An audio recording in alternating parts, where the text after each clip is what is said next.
Yo, what up, y'all? It's your boy Rob coming back at you once again with another live stream. So before we get started, you already know what to do. If you're not subscribed to the channel, make sure you hit the bell icon twice. Smash the like button, share this video out to all of your followers, and let's get it cracking. All right, so shout out to everybody who is in the building early. It is good to see each and every one of you. If you can hear me okay and things look and sound good, please give me a thumbs up or a radiation emoji in the chat. If you cannot hear me and things look and sound bad, please give me a thumbs down or an angry face. While you guys are doing that, I'm going to shout out everybody who is in the building early. All right. Shout out to my man Carlton Wade. What's good with it, bro? Shout out to Brooklyn Queen. Make sure y'all do what Brooklyn Queen is saying. Follow those links in the chat. Shout out to Miss Nisi. What's good with it, Miss Nisi? Good to see you as always. Shout out to my man AB Promotion. AB, aka Fomosaki. What's good with it, bro? We got Katsy in the building. Shout out to Sybil. And I think that is it. Shout out to the people who have not said anything yet. All right. We're going to talk about some interesting stuff today. We're going to have a little bit of a crossover today. We're going to cross over a little bit into undocumented today. We're going to cross over a little bit into undocumented today. Undocumented and Crimecast been having like a little bit of entanglement lately. Y'all notice that? If y'all notice the entanglement, shout out to Jada Pinkett. Give me a thumbs up. If you guys don't notice the entanglement, give me a thumbs down. Shout out to my man TD. Make sure y'all show TD some love. TD sent me this. TD sent me this screenshot yesterday. I want to ask you guys about this screenshot. How do you feel about it? There's an opinion piece that the Chicago Tribune dropped. All right. And shout out to Carlton, because I agree. Not investing in cryptocurrency is a Class A felony, and it will sentence you to eternal brokedom. And those sentences will be he'll run concurrent with misery. You know what I'm saying? Anti-violence advocates. Why not hold gun manufacturers accountable for mass shootings like North River tragedy? Probably because they didn't shoot anyone. Right? Probably because they weren't the ones that shot anyone. Anti-violence advocates are asking for people who didn't pull any triggers to be held accountable. I want to ask you guys this question. How much sense does that make? Makes absolutely no sense, right? This is the constant theme. This is the reason why nothing will change, okay? Next, what we're going to do is we're going to listen to this. Everybody's favorite topic, racism. Racism. How many people enjoy the topic of racism? Shout out to AB Promotions. Bitcoin has reached another all-time high. Didn't it just hit an all-time high yesterday? Just keep hitting all-time highs. You know what I'm saying? All it do is win, win, win, no matter what, right? So it was making that song about Bitcoin. $112,000. Shout out to the Bitcoiners. Shout out to the Maxis. Shout out to the holders. You know what I'm saying?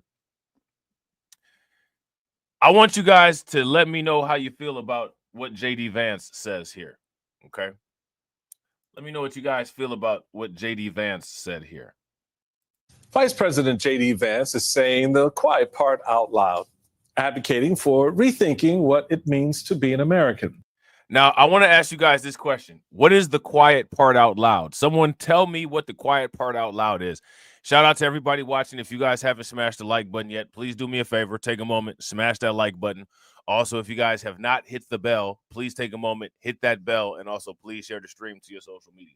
What is the quiet part out loud? Somebody help me out. What's the quiet part out loud? He said that JD Vance has said the quote-unquote quiet part out loud, and he's offended. Look at him. He's upset. Looks like somebody hit him with some earth tone spray paint. Would you guys agree? Got some powder. What's the quiet part out loud, ladies and gentlemen? JD Vance said it. Now, listen. As much as everybody listens to all these other content creators, right? And everybody talks about the quote-unquote coded language and all this stuff. Anytime somebody says anything, literally everybody has to have the telepathy to know what the quote unquote quiet part out loud is, right? So everybody should be saying what the quiet part out loud is. What is the quiet part out loud before JD Vance says it? AB said this dude's wife needs to go back to Bollywood. She needs to go back to Bollywood. He has some impressive ears, I'll tell you that. Because I don't know if I could keep my head up with those on my head. Nobody knows the quiet part out loud. All right, well, I guess JD Vance will say it then. Vice President JD Vance is saying the quiet part out loud, advocating for rethinking what it means to be an American. One more chance. JD Vance is rethinking or encouraging people to, quote unquote, rethink what it means to be an American.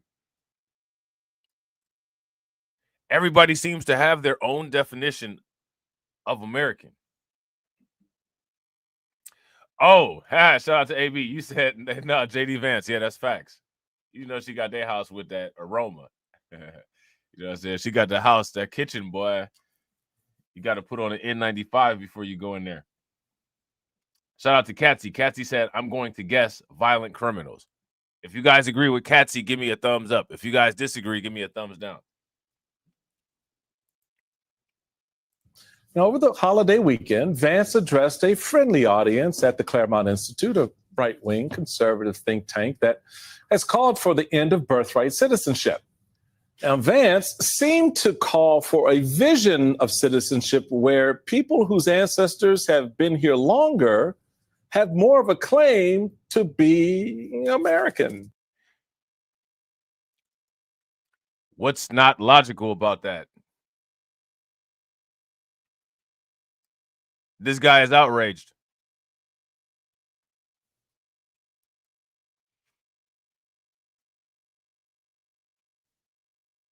Now, let's just break this down and let's put this into perspective, right? We don't remotely remind JD Vance of anybody that he relates to.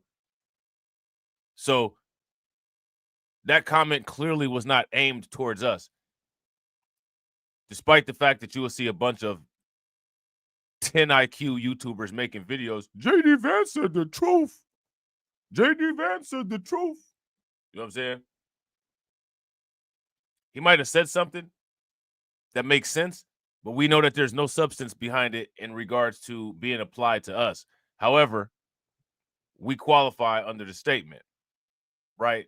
JD Vance saying that comment in regards to us is similar to saying, I accept Bitcoin for your ease of transaction. No, I accept Bitcoin because I want more Bitcoin.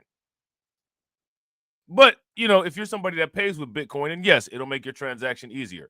JD Vance is not remotely talking about any of us, but the statement applies to us. If you guys would agree, give me a thumbs up. If you guys would disagree, give me a thumbs down. Bunch of YouTubers, unfortunately, YouTubers that are in the realm of people who make content similar to mine, will take this, plaster JD Vance's face all over a thumbnail, and talk about how this message and what it means to us. We're not dumb. We know what the message means to us. Stop with the what means to us stuff. We're not dumb. For the 9 millionth time. You have to tell many different people that, including the people that allegedly advocate for you, right?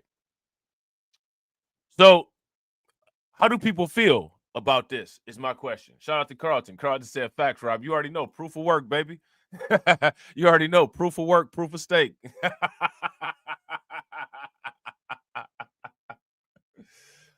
So I don't find anything wrong with what JD Vance said. I know what it is behind it, right? But we're not talking about motive at this current moment, right? We're not talking about, you know, untwisting and unraveling any type of complex mysteries. This is very simple. Let me ask you guys this question. If you work at a job and you've worked there for 10 or 15 years and they hire someone in brand new, fresh off the street for the same position, and they pay that person twice as much as you're paid, how would you feel about it? How would you feel about it? You feel that that person should be paid less than you because you've dedicated 10 plus years to the company. You've grown with the company. You've shown loyalty to the company. You should have more of a 401k. The company should contribute more to your 401k. You should earn more PTO time. You've given investment to the company. You've invested time into the company. You've invested resources into the company. So the company should invest in you more. If you guys would agree, give me a thumbs up. If you guys would disagree, give me a thumbs down.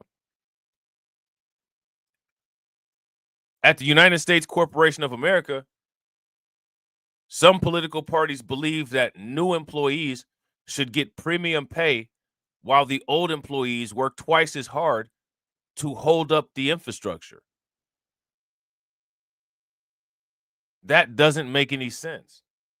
There's absolutely nothing wrong with what JD Vance said. Let me ask you guys this question. If you let's just put it into perspective. We could take this across all spectrums. If you are prospecting for a motorcycle club, should you be in the running for president at that motorcycle club? If you should, give me a thumbs up. If you shouldn't, give me a thumbs down. If you just got initiated into the gang, are you automatically an OG? Why do you think that somebody that comes into the country that has 0 generations of family in the country, has paid $0 of tax money into our system, has not invested in any business or industry, should automatically be looked upon as equal or better than people who have been in this country and their family burden to this country has been paying massive amounts of time and money into the building of this country? Somebody make that make sense. Make it make sense. So again, how do people, my question is, who would be offended by what JD Vance said? This guy is offended. He's upset.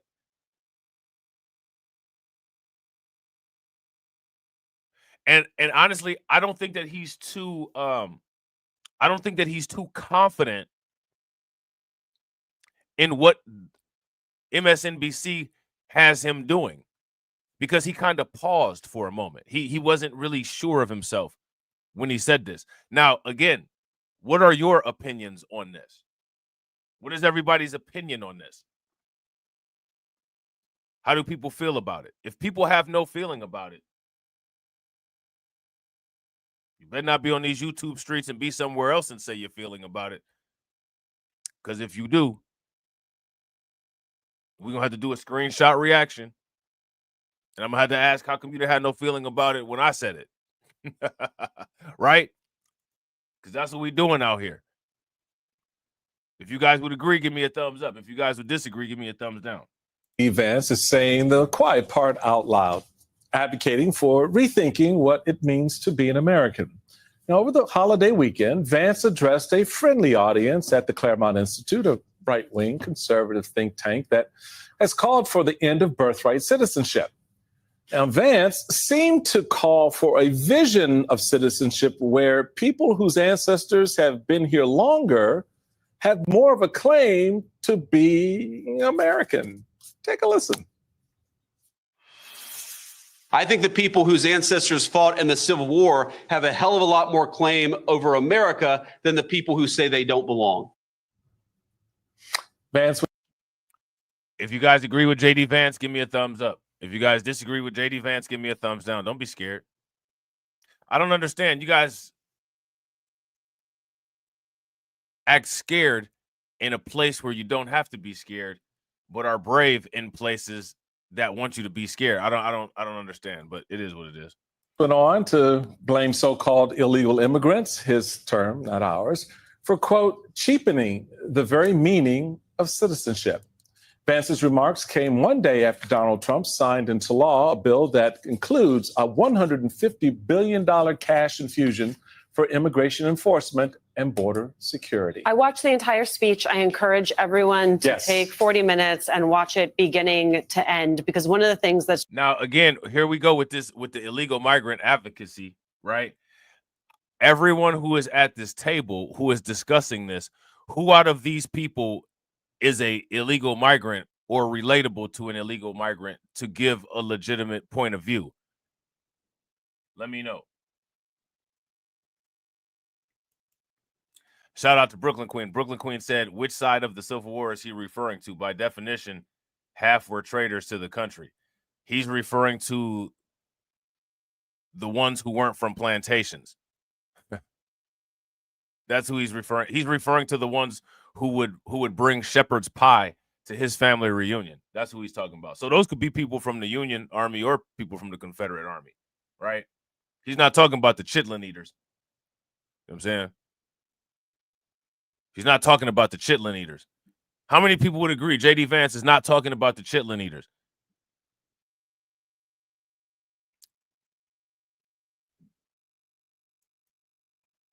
Struck me is J.D. Vance can use his $5 words and he can try to give things a veneer of respectability. These are the same racist, xenophobic. They're racist. She's got two black people there. She's saying these are racist, xenophobic.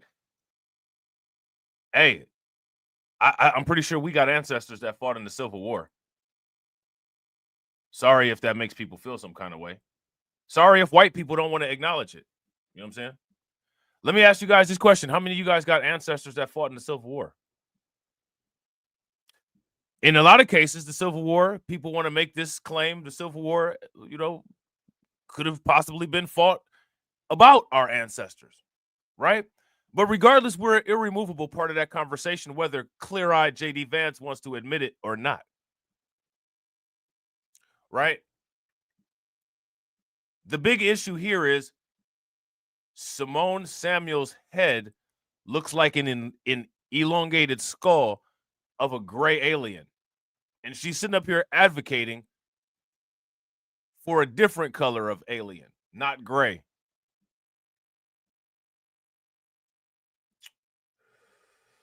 This guy right here has Fibonacci pattern balding.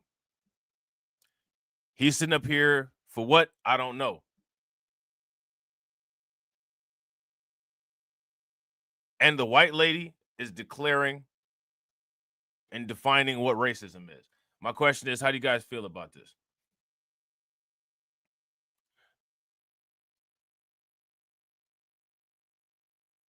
Now, let me ask you guys this question.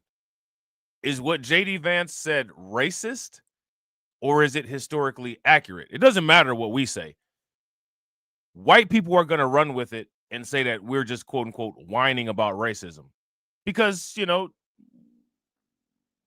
when you have platforms that have 30 billion followers and people want to hear the nonsense that you have to say, that's just what it is. It's just gaslighting. But in the realm of facts and reality, I don't think anybody really is complaining about anything that J.D. Vance had to say. And some people may say one thing here and then go elsewhere and complain about what J.D. Vance had to say. But those of us who are regulars here, I don't think anybody has any issue with what J.D. Vance said. If you guys have an issue with what J.D. Vance said, give me a thumbs up. If you don't, give me a thumbs down.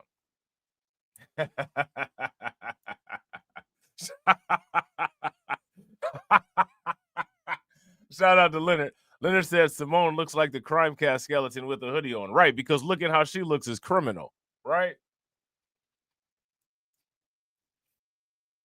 She looks like she has a tricep skin fold and a elsewhere skin fold. Yeah. Shout out to Katsy. Katsy said, I don't think it's racism. He mentioned ancestors that fought in the Civil War. Yeah. And, more than one race fought in the Civil War, right? I mean, that's a fact. So, there goes J.D. Vance with the DEI, right? Because the Civil War was OG DEI. And that's the claim to fame of how to be a real citizen, the partaking in OG DEI. Right? You know how certain people say you got to watch these quote unquote old ninjas? I don't know if I detect any brilliance from that statement. You know what I'm saying? But I always look at things in the parallel, right? And as I look at like a lot of younger white content creators, I wonder if the younger white content creators say, you got to watch these old white people, because the old white people are the ones that created the OG DEI that a lot of the younger people are upset with. You know what I'm saying? That, you know, you got to watch these Civil War era white people. You think that they say that? They might, because people ain't real happy. People are not happy about the DEI. You know what I'm saying? They say that they got fatigue. What do you guys think? You think they say that? If you guys think that they say that, give me a thumbs up. If you don't, give me a thumbs down. I think that they say it. I think that when they talk about quote unquote liberals and boomers, you know, the whole okay boomer thing, I think that that's what they're talking about. JD Vance is a younger dude. You know what I'm saying? JD Vance is a younger dude. He can try to give things a veneer of respectability. These are the same racist, xenophobic policies that we have. All right, we got a bunch of racism experts. Shout out to the racism experts. My question for everybody is, someone please define and explain to me how these comments are quote unquote racist. The white lady seems highly upset. Let's see if we could figure this out. Where's the racism? Somebody show me where the racism is. Seen from this administration since day one. And someone at TPM wrote this. I thought it was exactly right. What he is talking about is an America where heritage counts as much as values. Yeah. Probably why one of the think tanks is called the quote unquote Heritage Foundation. Right? If you guys would agree, give me a thumbs up. If you guys would disagree, give me a thumbs down. Some people, not everyone, some people do things that make sense. I know it's a crazy concept, but some people do things that make sense. Now, I want to ask you guys this question. How many people believe that heritage matters? If you guys believe that heritage matters, give me a thumbs up. If you disagree and you don't think that heritage matters, give me a thumbs down.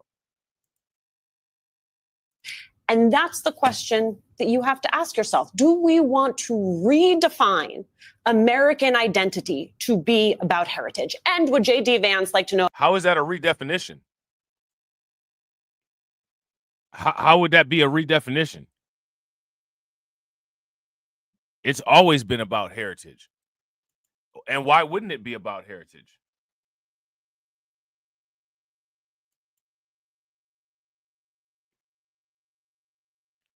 Let me ask you guys this question. A lot of people, you know, ascribe to the quote unquote FBA thing and all of that, right? Me personally, I call myself a Black American because I'm a Black American. But isn't that about heritage? So my question is, why is this lady so upset about the idea of quote unquote heritage? I guarantee you she proudly rocks her last name. Isn't your last name about heritage?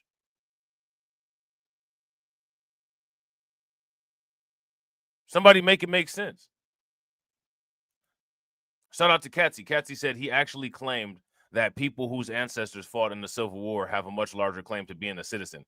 I honestly don't see the racism in that statement. I don't see it either. I mean, I'm not trying to be funny, but people who fought in the Civil War literally helped form the country, right? Because at one point the country was splintered. After the Civil War, the country was reunited. So that helped to create the final formation of the country, right? So, you know, a lot of those people have, you know, schools named after them, streets named after them, cities named after them.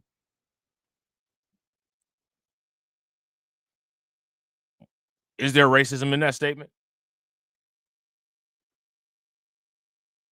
Students of YouTube, is there racism in that statement? Let's see how well your teachers taught you. about all of the Mexican Americans who fought during the U.S. Civil War? Oh, yes. I mean, it is. Let's play a little bit more of this. She's sitting in front of two Black people, and she's talking about Mexican Americans that fought in the Civil War. And these two black people here are accepting a paycheck and living in nice houses as a, to do that.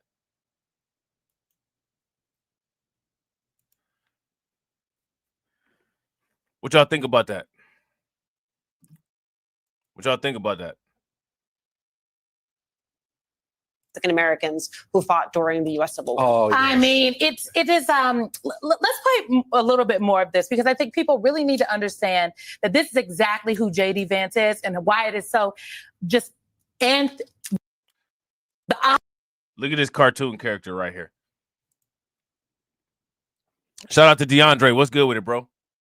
Look at this cartoon character, right? I'm very shocked. I'm very shocked that people don't have more to say about this. opposite of American. He literally comes from our founding fathers in this portion about the Declaration of Independence.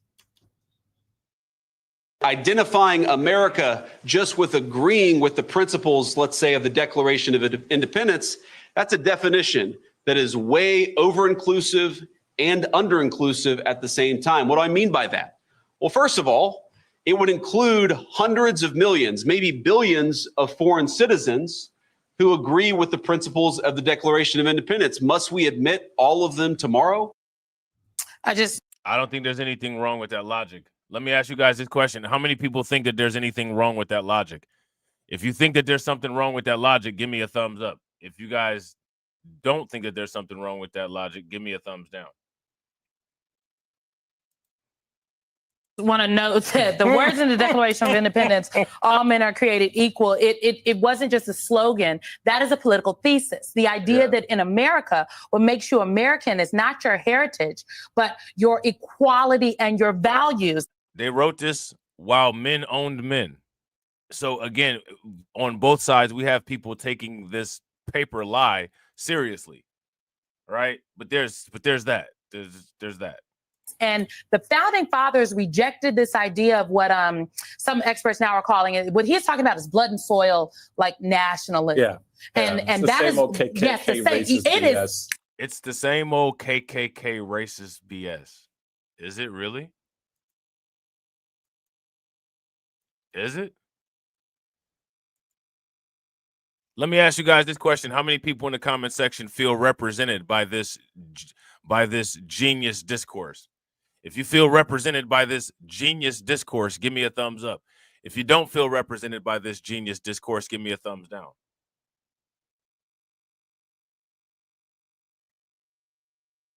Here's my question. Why do people allow these people to sit here and say this kind of nonsense? That's my question. Let me ask you guys this question. How many people have you seen react to this?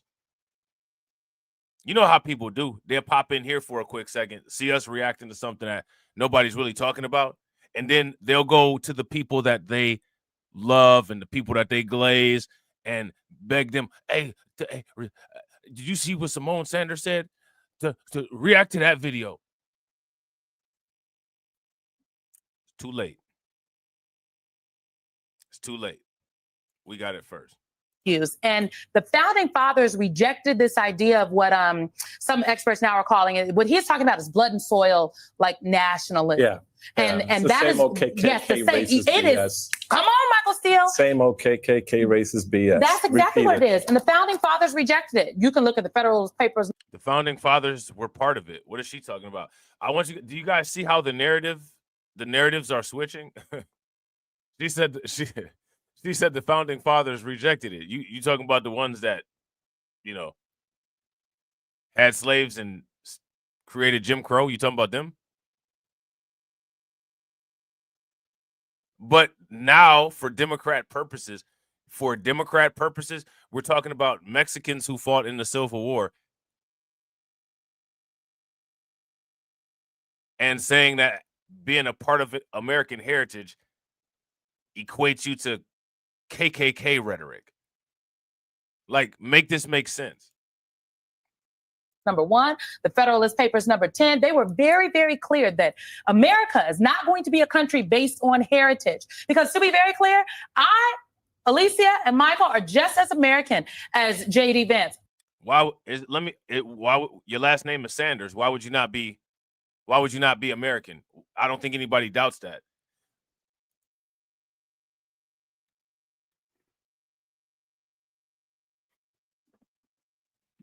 I don't think anybody doubts that.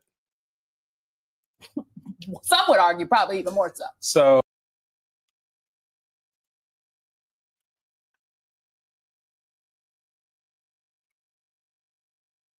I bet you dudes just flood her inbox. I mean, how could you not swipe right if you came across that on Plenty of Fish, right?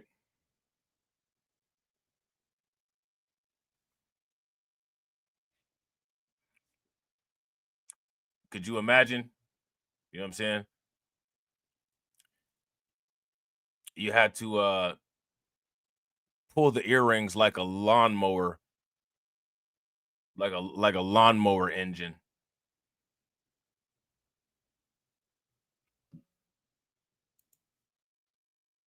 So what I love about this conversation is that it exactly proves what the founders hoped for. Despite their owning slaves, not including women literally in the language of the document. So the founding fathers, according to what he just said, would literally be on the right saying what JD Vance is saying. And they're somehow trying to flip this. I want you guys to pay very close attention. Do you guys see why people don't listen to certain people? Shout out to AB. AB said, I'm in the pier, my signals, and my signals dropped. Like, hey, you better get with Elon Musk and get some Starlink, bro. Shout out to DeAndre. DeAndre said she got shoulders like Uncle Fester. She got a scalp like Uncle Fester, too.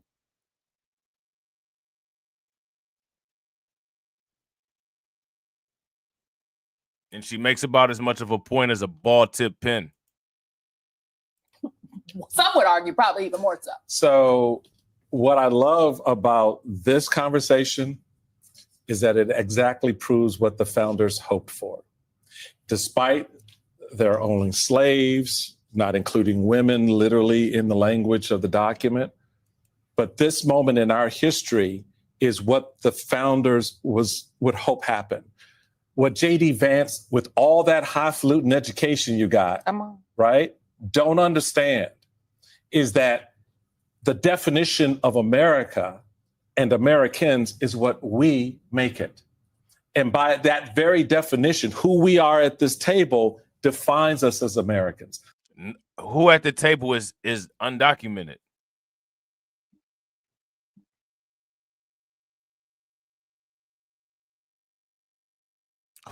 Who at the table is an undocumented migrant? Because it goes to the freedom, it goes to the equality, it goes to the opportunity, it goes to the inalienable rights, it goes to all the things that you and your administration are trying to take away from free people who come to this country, some in chains, some by the grist of their. Who's coming to the country in chains in 2025?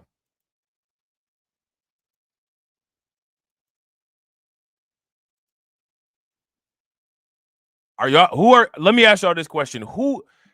Type in the comment section, what YouTuber are you all waiting for to react to this video? So that I could just shoot them the video.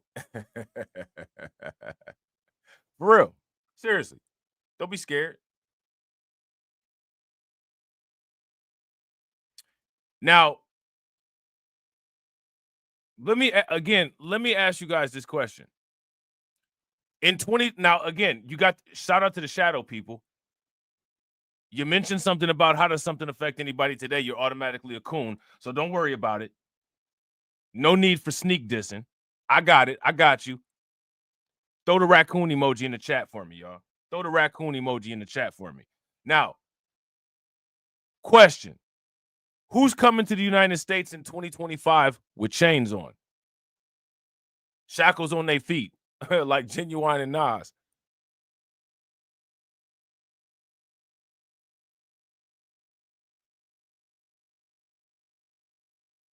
Shout out to DeAndre. Yeah, the BS comparisons. Now, what was he trying to do with this comment? What is he trying to do with this comment? Somebody help me out. Shout out to DeAndre and Leonard.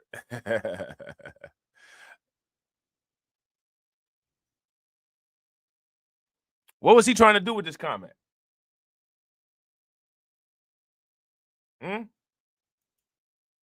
I had to hit him with that Denzel Washington. What's he trying to do with this comment, y'all? You and your administration are trying to take away from free people who come to this country, some in chains, some by the grist of their excitement to be here, helped make this country what it is.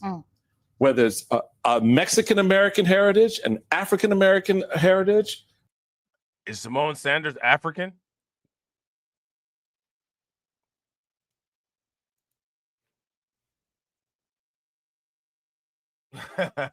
Hey, shout out to Katsy. Now there you go. That's a fact. Katsy said maybe if Kathy said maybe a violent criminal that got extradited from another country. Hey, that's a fact. That's a possibility. You got me there. You got me there.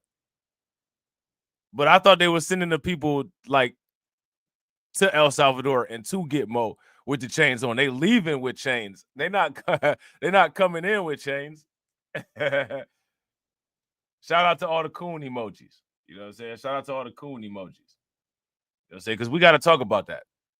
We gotta talk about how in 2025 the term coon has become rendered useless by people that cry wolf. You know what I'm saying?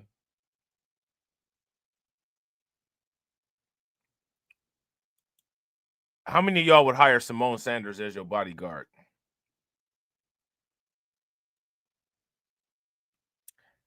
Shout out to Leonard. Leonard said, I seriously don't even listen when he speaks ever since the Bush years. Yeah, he's an idiot. This guy is a complete and utter idiot.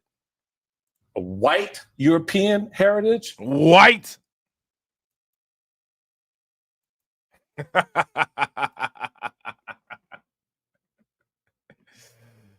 Oh, man. White people getting about as bad as everybody else. Now you can't even say white. You say white, they're going to say you anti-white. Is that all you see as my color?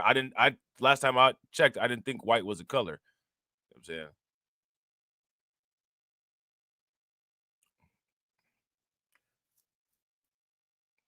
I thought black wasn't a color either, but you know. I thought they were electromagnetic identities. I thought Roy G. Biv were the colors. You know what I'm saying? But you know. Let me ask you guys this question. How many people have you ever seen that are the colors of any Roy G. Biv? You know, red, orange, yellow, green, blue, indigo, violet. You ever seen anybody that's those colors? I'm just saying. What it is. Whether it's a Mexican-American. He got on his pro-black tip. He said, white people. Now, you know he got some standing ovation out of people with that.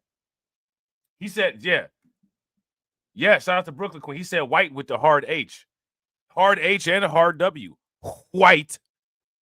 You know what I'm saying? Now, I don't know what the purpose of it was. What was the purpose? What does it do? What does it help? This country what it is. Whether it's a Mexican-American heritage, an African-American heritage, a white European heritage, it's what America's all about. So you need to get off that hobby horse you're on and understand if you're going to be the vice president of these United States, you need to come spend some time in neighborhoods where we can talk about what being a citizen is and showing you at a family. What neighborhoods would these be? You need to spend some time in some of these neighborhoods where you learn how to, know what being a citizen is. I guess you got to go live in Trinidad Aragua Estates over in Colorado. That's the only place where you'll actually learn.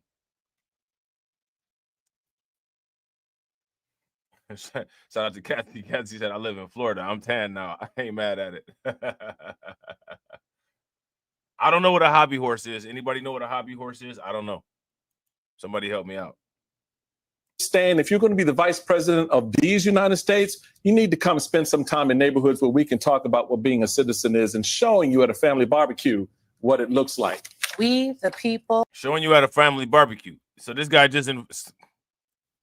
shout out to, we got to deal with it. This fella here just invited JD Vance to the barbecue.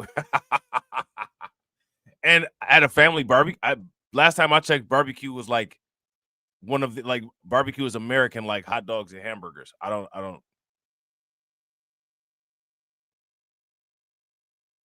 Let me guess. We're going to go to a barbecue where they got hot dogs and hamburgers on the grill and people playing baseball, and you're going to teach us about some foreign American stuff. That doesn't make any sense.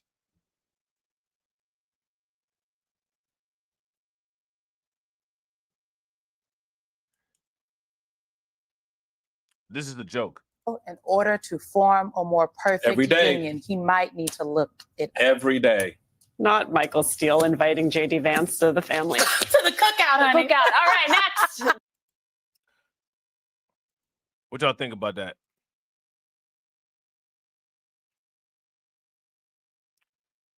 What do y'all think about that? Now, got a lot going on. This is crazy. What's wrong with these people? Like, I'm not trying to be funny. Like, I hate this. I hate doing this because it takes so doggone long. We got to talk about a lot of stuff. And we got to try to get it all done, too. We got to get it all done. I'm going to tell you real quick, man. I'm not even joking. I hate these people. Shit. Do you guys remember, shout out to Undocumented. If you're not subscribed to Undocumented, if the mods could drop the link in the chat for Undocumented, I would appreciate it. Do you all remember when we talked about the gun violence in Buffalo, New York? And in that segment, they said that it's theorized that in Buffalo, New York, a lot of those people got their guns from family members. Do you all remember that? In Baltimore, there is a situation where there's a juvenile crime spree. And somehow this juvenile crime spree is related to a 32-year-old man. Somebody make it make sense. How does that work? Tonight, we're learning a 32-year-old charged with robbery while driving a stolen car may have been using several juveniles to help in a crime spree. Court documents show this is not the first time the man is charged with using young people in criminal activity, including some of his own relatives. Now, do you guys and again, we could take this down a lot of different rabbit holes. I'll just let y'all be creative. All right. How many people remember on Breaking Bad when that little kid, I forget what his name is, the little kid shot Combo? Remember, he was like, "You gonna buy or stop and envy?" And then the little kid pulled up to him on the bike. And he said, "Hey, sir, what's that on your shirt?" And Combo was like, "Scram, little man." And then he pulled out the pipe, pieced Combo up, and bounced. This idea of using juveniles to commit crimes to decrease the risk for the person who is of age has been going on for a very long time. If you guys would agree, give me a thumbs up. If you guys would disagree, give me a thumbs down. Shout out to AB Promotions. I appreciate you putting the link in the chat. If you're not subscribed to Undocumented, hit that link that AB Promotions just put in the chat. Go over there, subscribe. All right. It's a family lifestyle. And it's really unfortunate when we look at this particular case where we're looking at a child as young as 10 years old involved in robbery and a stolen vehicle. Fox 45's Vincent Hill is digging into the suspect's past. He joins us live with an update now on this crime spree across multiple states. Vincent. That's right, Maxine and Kai. So we've heard about juvenile crime, but we've hardly ever heard about an adult not only contributing, but taking part in those crimes. It's a crime that has residents like Mrs. Mary baffled. It's really devastating because the parents, I go to the parents. Miss Mary ain't happy about it. Miss Mary is not happy. Shout out to everybody watching. I appreciate you guys. If you all haven't smashed the like button yet, please do me a favor. Take a moment, smash that like button. Also, if you have not hit the bell, please take a moment, hit that bell, and also please share the stream to your social media.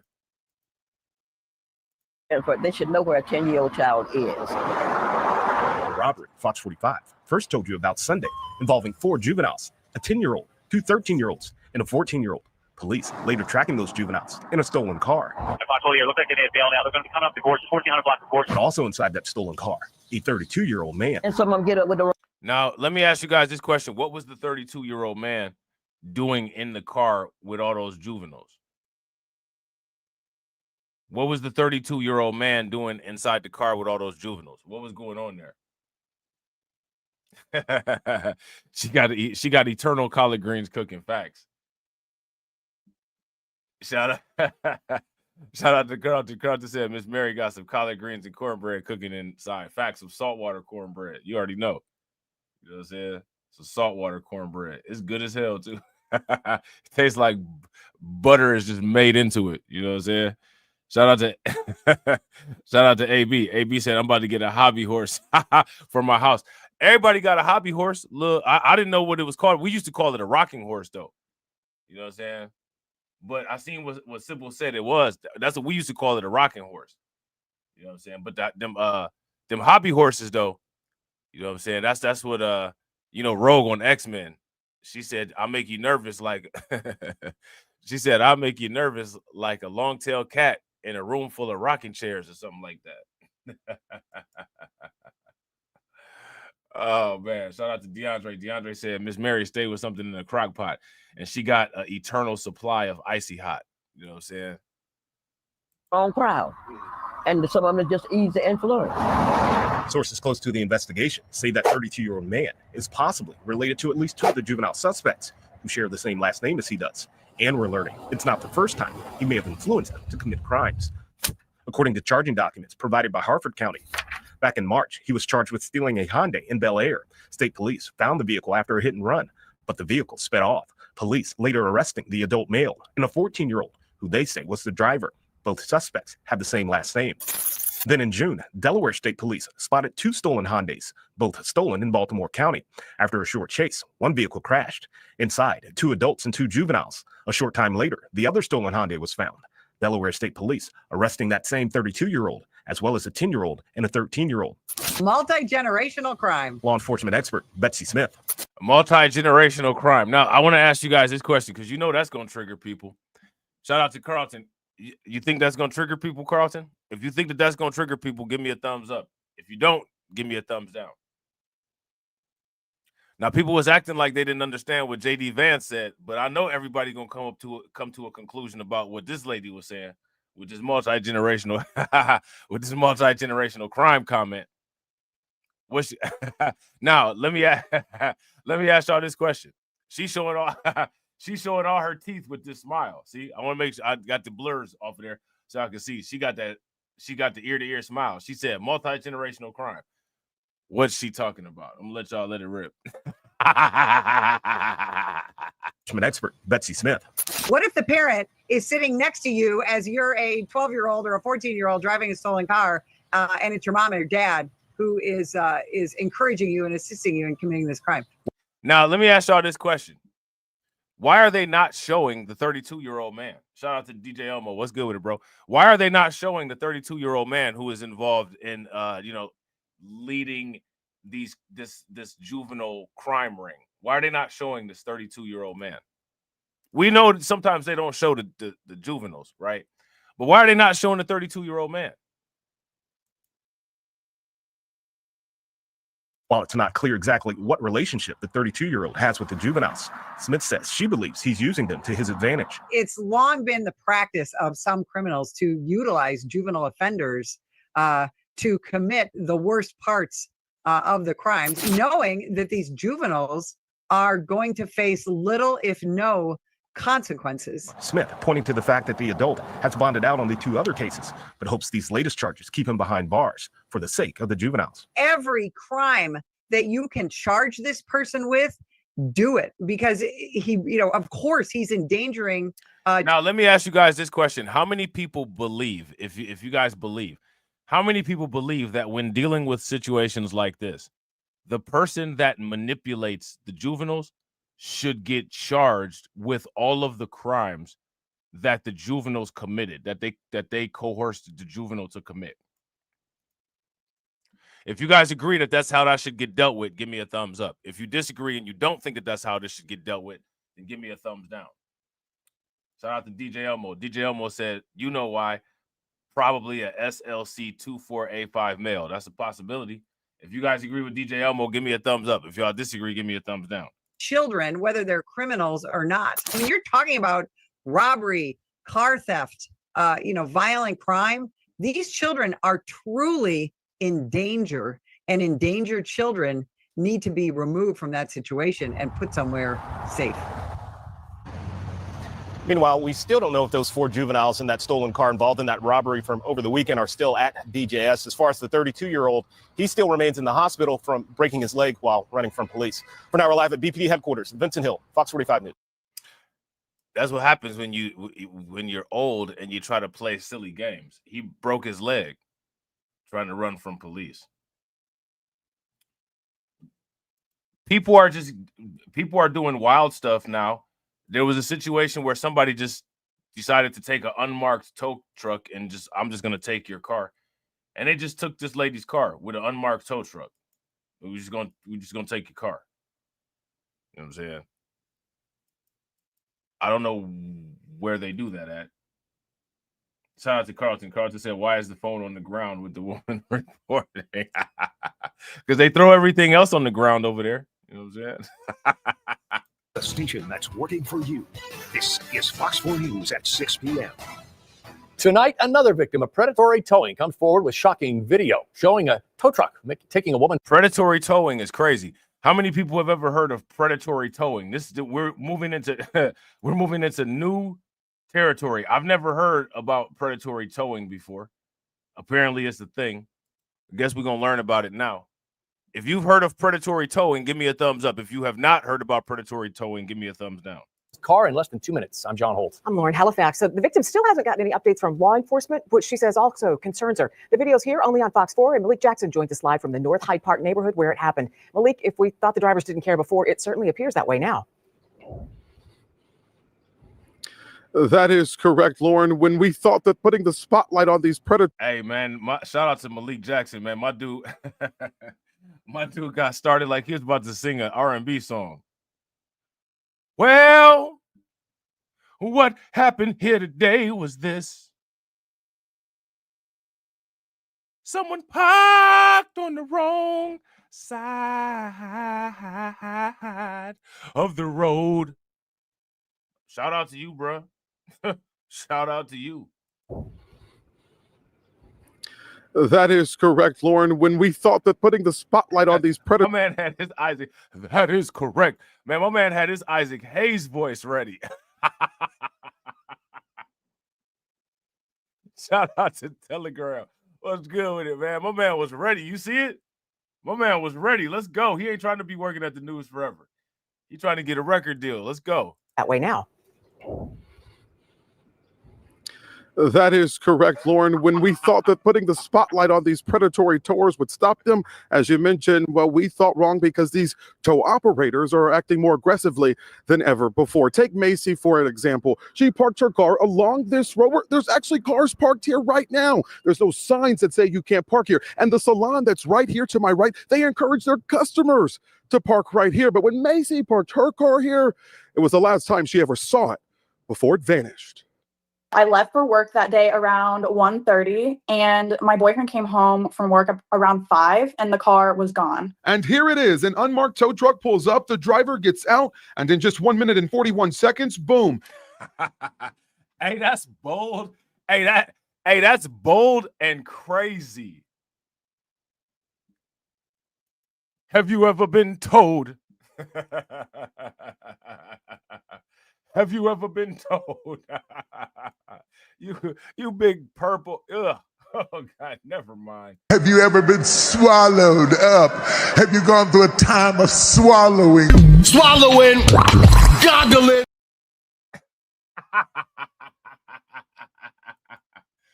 Oh, man. Hey, this is crazy.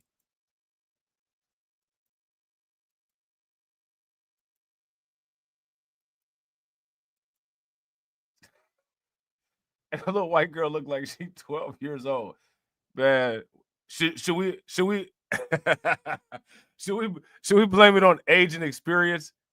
She parked the car in the wrong place, not knowing. Around 1:30, and my boyfriend came home from work around 5, and the car was gone. And here it is. An unmarked tow truck pulls up, the driver gets out, and in just 1 minute and 41 seconds, boom, it's gone. Now, sometimes you got to ask yourself a question, right? What made the tow truck target that particular vehicle? And again, I want you to pay attention to this tow truck, right? Look at this tow truck. Look at this. So first and foremost, this is a Chevy Silverado, right? It's a Chevy Silverado with a aftermarket tow rig on it. So this truck right here, you know, it doesn't require any special like operator license or anything. It's just a regular tow truck. Or it's just a regular truck. You know what I'm saying? It's Chevy Silverado, probably four-wheel drive. It don't have no like Z71 markings on it, so it's not a Z71. It's just a regular, you know, Chevy. How often do you see a professional tow truck that has a dent in the side of it doing tows? Do you ever see anything like that ever? Yeah, shout out to Leonard. Right, that's a Craigslist tow truck. Right. Shout out to Carlton. Carlton said the car owner was probably behind on his monthly note.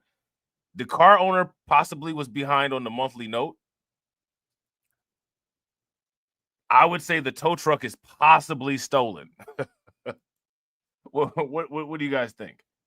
And in just 1 minute and 41 seconds, boom, it's gone. 22-year-old Macy, who moved to Kansas City less than 2 years ago, is suddenly left without a car. From a really small town where things like this don't happen, I was shocked and really hurt. The car was parked in a legal spot. Macy double-checked with her apartment complex, the salon, even the construction company across the street, who actually provided her the video. No one had it towed. But this isn't just a case of predatory towing. It appears to be flat-out theft. What happened? So now, you know how, you know, some YouTubers would make this, you know how some YouTubers would make this video, right? We all know what it would say, quote unquote. Woke white woman, right? Woke white woman in shock when her neighbors disappear her car. Let me ask you guys this question. What YouTubers would make a video about this situation with that title? Let me know. Throw the names in the chat. Don't be scared. You know what I'm saying? Can't be scared around here. When you tried to get help from police? I reached out to the police, the non-emergency line, and they were supposed to come out to my apartment, review the footage, and KCPD did show up to her apartment, but she was at work, so she called back, and she says she's been put on hold, bounced from department to department. Eventually, she was sent a form to attach the video to. She did that, and now, 2 months later, she still hasn't heard back. Fox 4 reached out to KCPD on Wednesday. We're told in some cases, detectives may only reach out if there are case updates or follow-ups. And in this specific case, they say there are no updates. The department also says it will investigate predatory towing as long as these illegal acts continue. I don't have much hope in finding the car anymore. I don't have much hope in the police department that they are going to solve this case for me. I've kind of given up.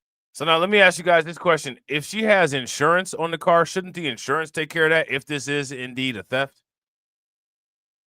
If this is a theft and the insurance should take care of the car being stolen, give me a thumbs up. If it's not, then give me a thumbs down. My message would be to make sure you have a garage. Make sure you can have a secure spot for your car because it can happen to anybody, anywhere, anytime. I asked Macy what her message was to the person who did this to her. She said, quote, "I hope you find help. I hope you find Jesus." Of course, we would have loved to reach out to They didn't find Jesus or they didn't find help, but they did find your truck. the person who did this, the company that did this, but they didn't have any branding on the truck, which is also against the law here in the city of Kansas City. If you were a victim of predatory towing or just flat out theft, Fox 4, we want to work for you. We want to help you. So just email us at news@fox4kc.com and we'll get back with you. That whole last part was extra. No one told him to do all that.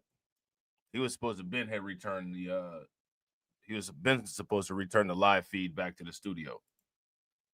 You know what I'm saying? What y'all think about what y'all think about that? Now, there was this murder suspect in San Francisco. All right. And according to this news report from NBC Bay Area, they're saying that this murder suspect not only taunted police, right? Not only did he taunt police, but he intimidated witnesses. Let's see what happened with this. We're learning more about what led to the arrest of a community activist in San Francisco for a series of murders that spans. What's up with these community activists just deleting people all over the place? And again, do you guys see why I always roast community activists and why I always make fun of these people? These people are clowns.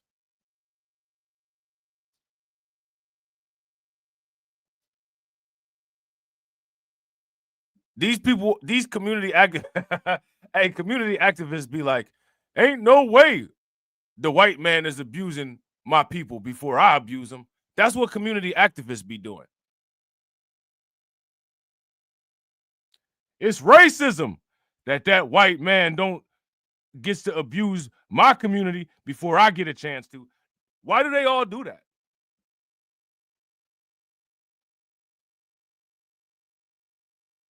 Do you guys remember that quote-unquote community activist in New York City? I want to say maybe like 2 or 3 years ago that deleted all those people. If you guys remember that, give me a thumbs up. If you guys don't remember that, give me a thumbs down.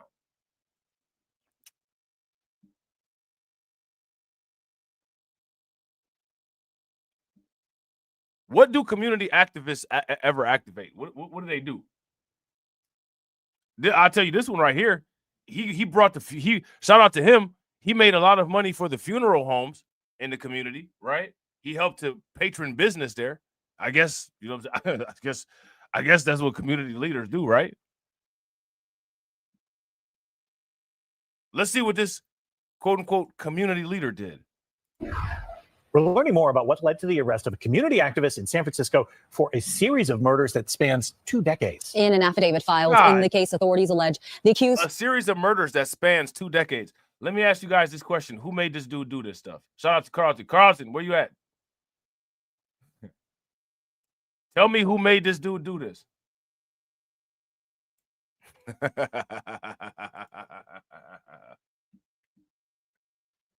Who made this dude do this?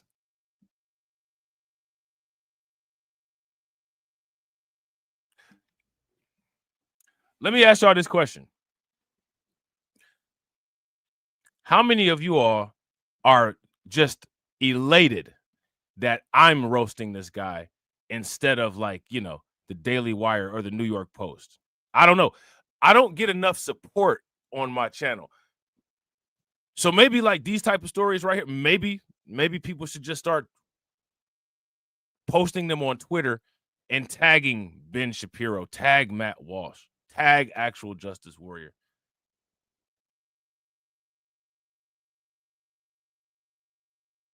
Because clearly people are not appreciative of my commentary on this shit. And it seems like only when certain people give commentary on particular situations, that's the only time when the sleeping lemmings decide to wake their funky asses up and say something. So maybe that's what's got to be done. What do you guys think? If you guys think that that's what's got to be done, give me a thumbs up. If you guys disagree, you don't think that's got to be done, well, tell me what's got to be done. Tell me what's got to be done. But I'll tell you what this dude did. This dude said that he was a community activist. A bunch of people supported him, and he'd been on a murder spree for decades.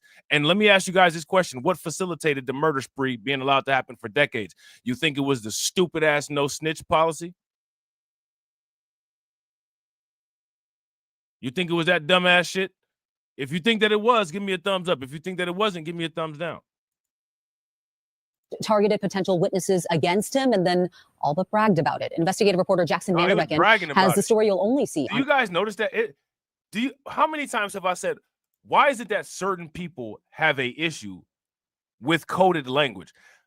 Certain people claim that they can detect anytime someone else is saying something coded, right?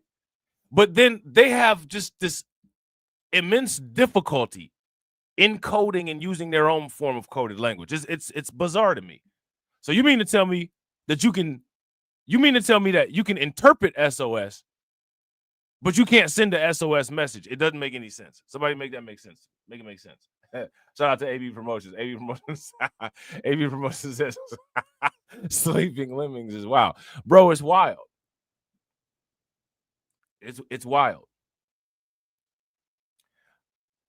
Everybody's favorite community activist, because everybody loves these community activists.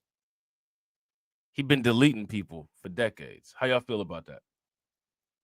These are the people that tell everybody else is an agent. Y'all didn't realize this dude was an agent? This dude was laying right amongst y'all, taking people out. You know what I'm saying? We're learning more about what led to the arrest of a community activist in San Francisco for a series of murders that spans 2 decades. In an affidavit filed in the case, authorities allege the accused targeted potential witnesses against him and then all but bragged about it. Investigative reporter Jackson Vanderbecken has the story you'll only see on NBC Bay Area. Now, let me ask you guys this question. Let's do this little thing called, quote unquote, extrapolation, right? Let's just say we extrapolate this bragging behavior after you committed a crime. Does that extrapolate to young people who commit crimes and then post evidence of the crimes that they commit on social media to brag about it and then end up getting taken down by the bragging that they've done on social media? Because, you know, people just can't not take duck face photos with stolen jewelry on and stuff like that. Does that have anything to do with that? If that has anything to do with that, give me a thumbs up. If it doesn't, give me a thumbs down. Shantique Harris is described by his lawyer as a community activist and life coach. He's now in San Francisco jail. Community activist and life coach that's about to be doing life. Now, let me ask you guys a question. Shout out to the ladies. If this guy was standing next to Arthur Hayes, who would get it busted open for him first? Let me know. Who's getting it busted open? Arthur Hayes or this guy? You know, Arthur Hayes got money. But for some, the vehicle of currency is the ticker tape, the rap sheet. Shout out to Carlton. Carlton said this guy getting it busted open. They busting it open for this guy before they busted open for Arthur Hayes, man. Well, He's now in San Francisco jail, charged with 4 murders. 2 of the victims, authorities say, were killed because they were potential witnesses in the first slaying. So this dude was a community activist. What he deleted all these young black men. I guarantee you, he's one that he's like, I got the solutions, and we're gonna make some changes. We're gonna improve things for young black men because young black men ain't out here making it past 25 years old. Hell no, because you taking them out.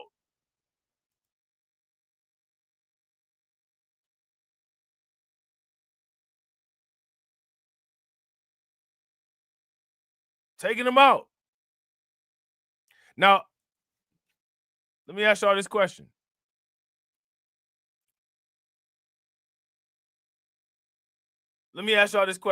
What the Democrats doing about this? We got to always bring it back. What the Democrats doing about this? What they doing about it? What's anybody doing about it? Where the Twitter space about this, Carlton? Carlton, like, why you keep calling my name, man? Do the stream. You know what I'm saying? Why you keep calling my name? Do the stream. Shout out to DJ Elmo. DJ Elmo said, dude bragging like MF Doom rap snitches. Yeah, facts. Shout out to Carlton. Carlton said there are a lot of serial deleters in the hood, but it's not talked about. Yeah, they make them rich. They make them great like King Von. You know what I'm saying? They make them great like King Von. Oh! You know what I'm saying? Shout out to Catsy.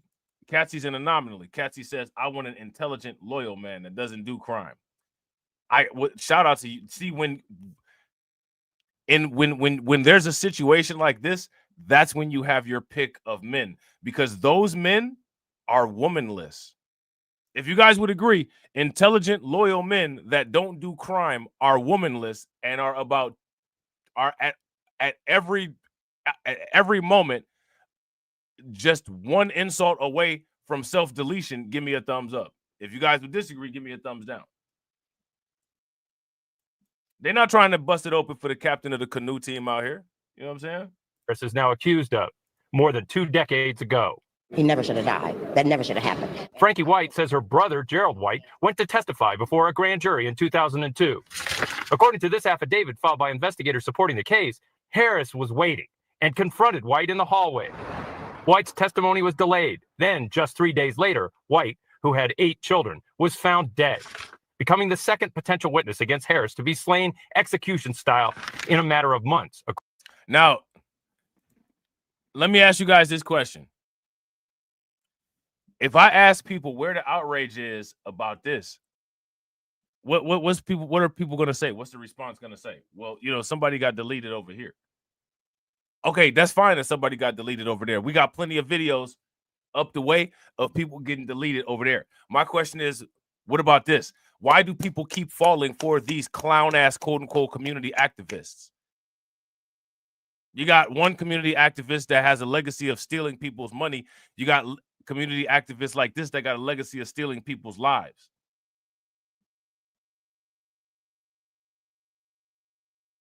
Shout out to DeAndre. Yeah, the Bay got to hold this L. According to the affidavit, it says that when investigators confronted Harris, he allegedly told them, "I guess you don't have any witnesses. I guess you guys are pretty pissed. The main witness against me turned up dead." That's painful. That's hurtful for someone to talk. 17 years later, Harris was arrested for the 2019 shooting death of Dietrich Whitley outside a San Francisco block party. Harris's attorney claimed in court his client. This dude was a community activist. It sounded to me like he was a community terrorist. So again, what you see here is you see the legacy of the inverted expectations and the inverted standards, right? Someone like this gets, quote unquote, donned a community activist.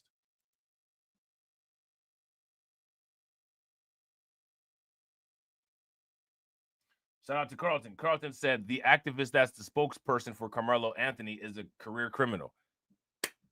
Listen. Again, I've asked this question forever. What's up with these activists? This is why I don't take it serious. I laugh when people call anybody an agent. You don't have a reputation of accuracy to be pointing fingers and calling people agents. You have serial deleters amongst you, and you elevate them to positions of leadership. You know what I'm saying?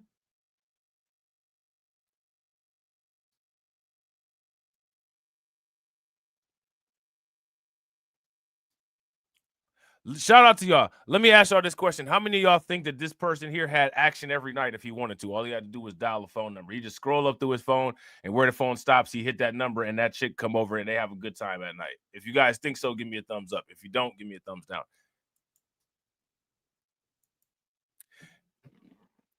Now, here's the thing, right? I got to ask y'all this question. People don't want to deal with this kind of stuff. People don't want to deal with this kind of stuff.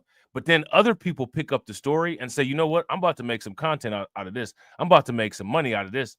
I'm about to make a situation out of this. And then after people have ignored this because they don't want to deal with it, somebody else pick it up and turn it into something. Then people are outraged that the person picked it up and turned it into something. When people could just have a respectable conversation about this type of stuff here.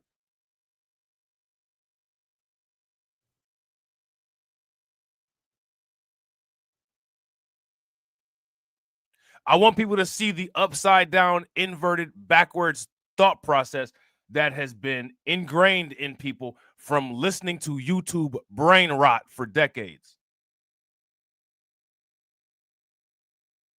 Where are your favorite content creators talking about this?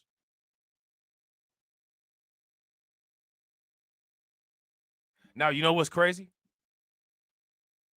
What if the people that this guy deleted were on the alert, walking through the hood, sitting there watching out for quote unquote old ninjas, and then they got ran up on by a YN and got their brain blown out. Somebody told you keep your head on a swivel for them old ninjas, but the YN took your head off. What y'all think about that? What y'all think about that? Was justified since Dietrich had attacked him before. Last year, prosecutors dropped the charges, saying they weren't prepared to take the case to trial. When we asked him about it, Harris's attorney confirmed that as a thank you, his client showed up here at the San Francisco offices of District Attorney Brooke Jenkins. He delivered a box containing a dozen roses, thank you cards, and something really unusual, a $100 Confederate bill. Everyone was under the impression that the case was over. That was a take from He got a $100 Confederate bill. Deputy Public Defender Landon Davis. I told you these people, this dude, look, he got a $100 Confederate bill. You're pro-black.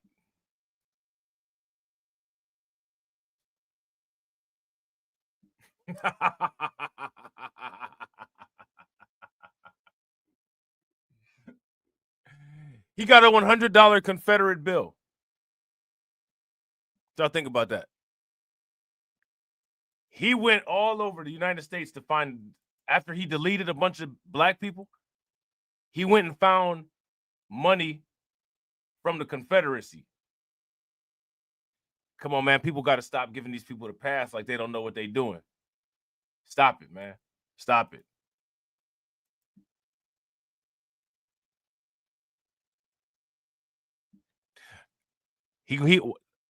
Why? Let me ask y'all this: why did he go get a $100 Confederate bill?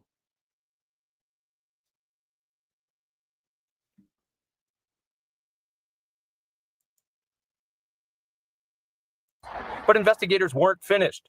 Prosecutors posted this bulletin, barring Harris from the building, and police put out this $100,000 reward for information in one of the long, cold cases. In their supporting affidavit, investigators say that thanks to a court-authorized wiretap, they captured Harris talking about his deadly past to his girlfriend. We were kids and didn't.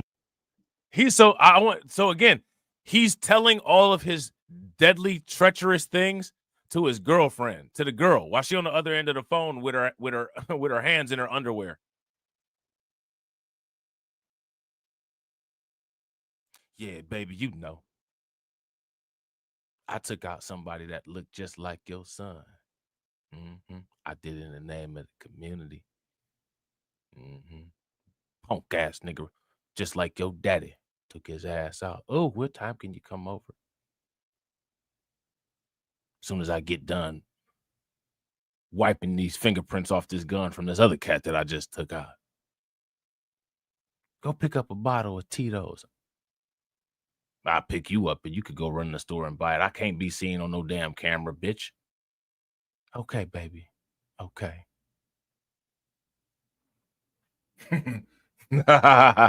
This dude was on the phone with the female telling her all of the foul shit that he did. And she said, be my man.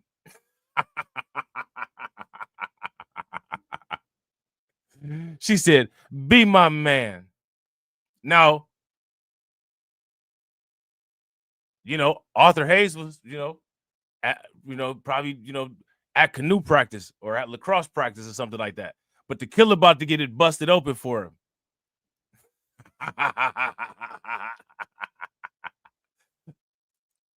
Listen to this. Investigators say that thanks to a court-authorized wiretap, they captured Harris. Now, I want you to understand. I want you guys to pay very close attention. Listen, look at the rest of these whole ass niggas on YouTube. Oh, they over there cooning and shit. Right? Pro-crime culture. We over here cooning, but none of us have ever deleted a black person. None of us have ever taken anybody out. But these pussy-ass, bitch-ass niggas that don't want to deal with this shit because they're hoes, they're scared that they're going to end up like somebody that this dude took out because they don't know how to defend themselves, will sit there and call you a coon, try to shut down conversation. Fuck out of here. These motherfuckers on YouTube are just like this bitch-ass nigga right here.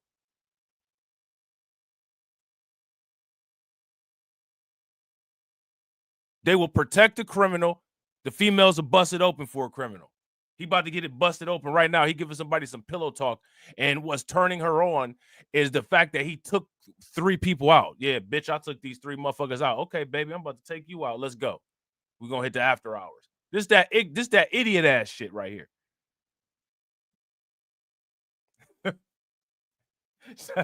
Shout out to AV Promotions. AV Promotions said, this isn't funny, but the commentary is hilarious. Hey, am I lying, though? Am I lying?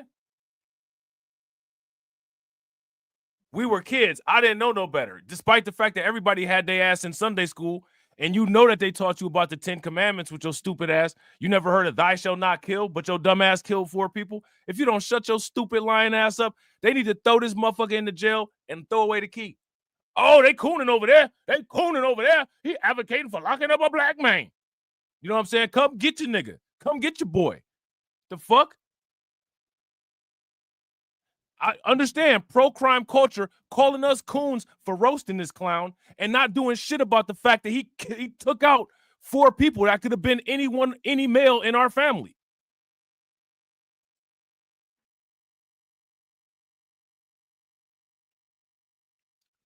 They about to bust it open for Luigi Maglione. Shout out to Katsy. Yeah. Take out a healthcare CEO. All the little girls are busted open for you. It's retarded. It don't make any sense. Oh my God. You know what I'm saying? Here goes some creamy draws for you. Like, for real? You just mad. You just jealous. You just mad. You just jealous. I'm not mad. You know what I'm saying? I'm not jealous. Why? Look, why would anybody be jealous of someone who is about to die in prison? Why would anybody be jealous of that shit? Why would anybody be mad? Ain't nobody, there's no warrants out for my arrest. I'm not mad at anything.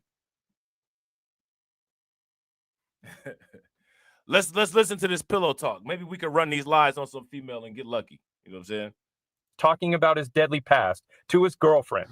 We were kids and didn't know no better. This case is a troubling example of prosecutorial overreach. We believe that once the truth comes to light. This is a troubling case of prosecutorial overreach. Once all the evidence comes forward, that Mr. Harris will be exonerated of all the charges. White's family say they will come to every court hearing until the matter is settled. That's all I'm asking for is for justice after all these years. White's daughter, Tashara, was just 14 when her father died. She says the family now has hope after decades of suffering. Some type of closure, because it's never going to completely heal. That pain is always going to be within me. Jackson Vanderbecken, NBC Bay Area. We investigate. Hey, these alleged quote-unquote community activists, they always crony. They always crony. You know what I'm saying? They're always clowns.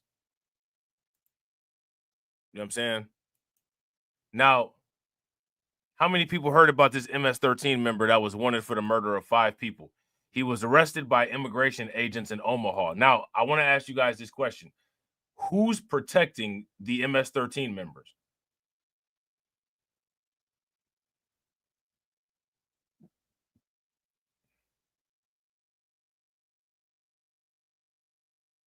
Who's protecting the MS-13 members?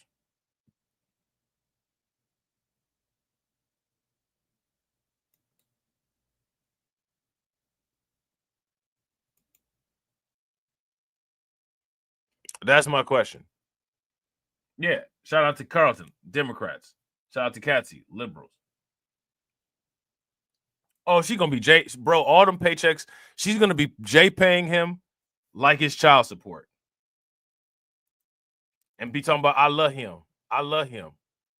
Still getting it busted open by somebody else out there, though. But sitting up there talking about she love him.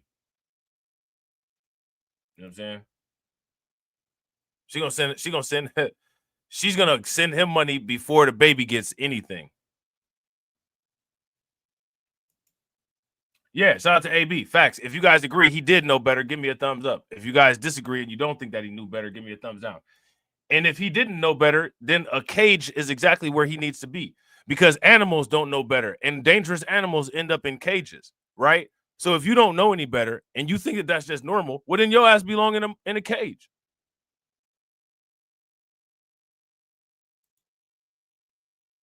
You know what I'm saying? Now, MS-13 is out here charming the ladies, body stacking up, right? MS-13 gang member wanted for murder of 5 people and was arrested by immigration agents in Omaha. These the illest ninjas in Omaha, Nebraska. Is you bout it, fool? Breaking news. KETV was the first to bring you breaking news at 4 o'clock today. U.S. Immigration and Customs Enforcement says they arrested a high-ranking MS-13 gang member and accused killer right here in Omaha. Thanks for joining us. I'm Bill Shammer. And I'm Quinicia Fraser. ICE says the man is listed as one of El Salvador's top 100 most wanted fugitives. KETV Newswatch 7's Maddie Augustine is on the live desk with the details. Yeah, Bill, Quinicia, ICE says the man killed 5 people and is accused of other crimes, including attempted aggravated homicide and terrorist organization affiliation. They have not released his name, but say he was arrested alongside a 30-year-old associate, Rene Saul Escobar Ochoa.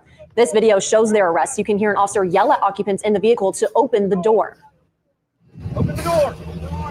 Open the door! Step out! A few seconds later, you see a man put both his hands in the air and walk toward officers. ICE says both are in the country illegally, and Escobar Ochoa is also a known MS-13 gang member, wanted in El Salvador, and is also accused of giving orders to other gang members to commit several crimes, including multiple homicides and drug trafficking. Investigators say the two embedded themselves in the Omaha area and, quote, posed a severe threat to the safety of the local community. And now, let me ask you guys this question. Why are people banging for political parties and politicians and all of that who don't want these people to be deported or to be punished? Does that make any sense? If that makes sense, give me a thumbs up. If it doesn't make any sense, give me a thumbs down. Shout out to everybody watching. I appreciate you guys. If you all haven't smashed the like button yet, please do me a favor. Take a moment, smash that like button. Also, if you guys haven't hit the bell, please take a moment, hit that bell. And also, please share the stream to your social media. a statement about the arrest, Mark Zito, ICE Homeland Security Investigations Special Agent in charge in the area, says in part, quote, "They thought they could hide in America's heartland, but they were sadly mistaken. Not on our watch." ICE says both people were arrested without incident in a, quote, targeted enforcement action. Hey, that's exactly what he said. Shout out to, hey, shout out to Leonard. That's exactly what these idiots be saying. I will vote for Donald. I will vote for Donald Trump. Yeah, that's what they be saying. And then next thing you know, they on a boat somewhere. You about to go to Alligator Alcatraz. But I vote for you. But I vote for you. Yeah, you better learn how to use a boat to get across that moat because it's filled with alligators. Escobar Ochoa is being held at Hardin County Correctional Center. Be sure to download the KTV mobile app. We'll post more on this case as we learn it. Back to you. Hey, this is crazy, man. Hey, this is ridiculous. This is ridiculous.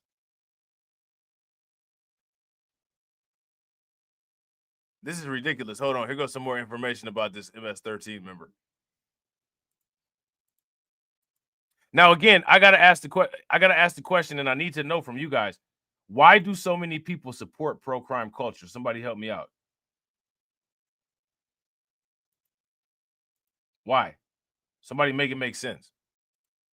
Why do so many people support this? It doesn't make any sense to me. Maybe it makes sense to somebody else. The people on MSNBC support this. Concerns that there are other dangerous MS-13 gang members living here in Omaha. This comes after Immigration and Customs Enforcement says it arrested 2 members here illegally, one of them an accused killer.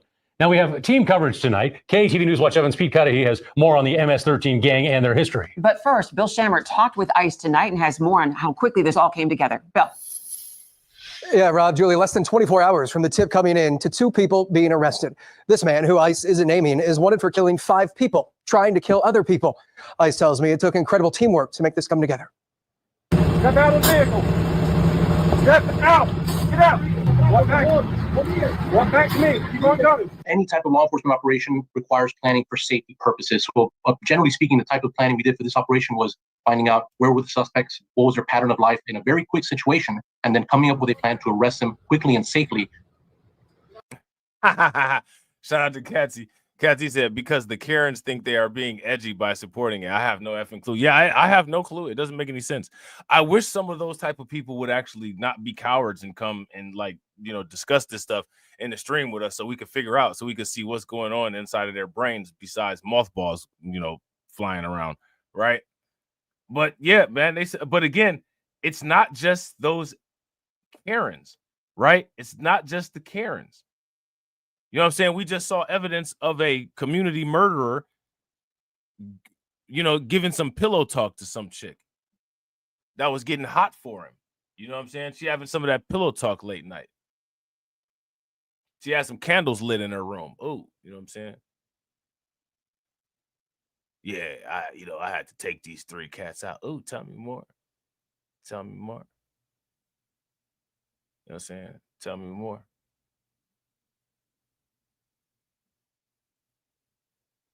Shout out to DeAndre. DeAndre says, because the other party is quote unquote racist and wants to take all your rights. The thing that's interesting is that's what both parties say about each other.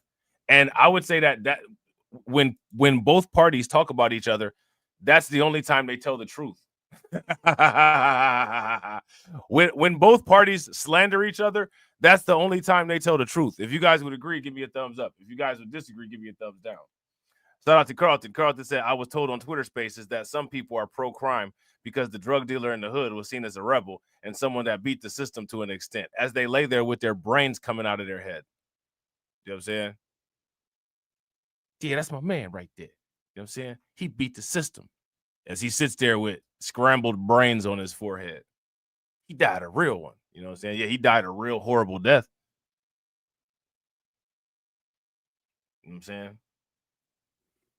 Drug dealers, a lot of drug dealers are clowns. They can't even do crime right.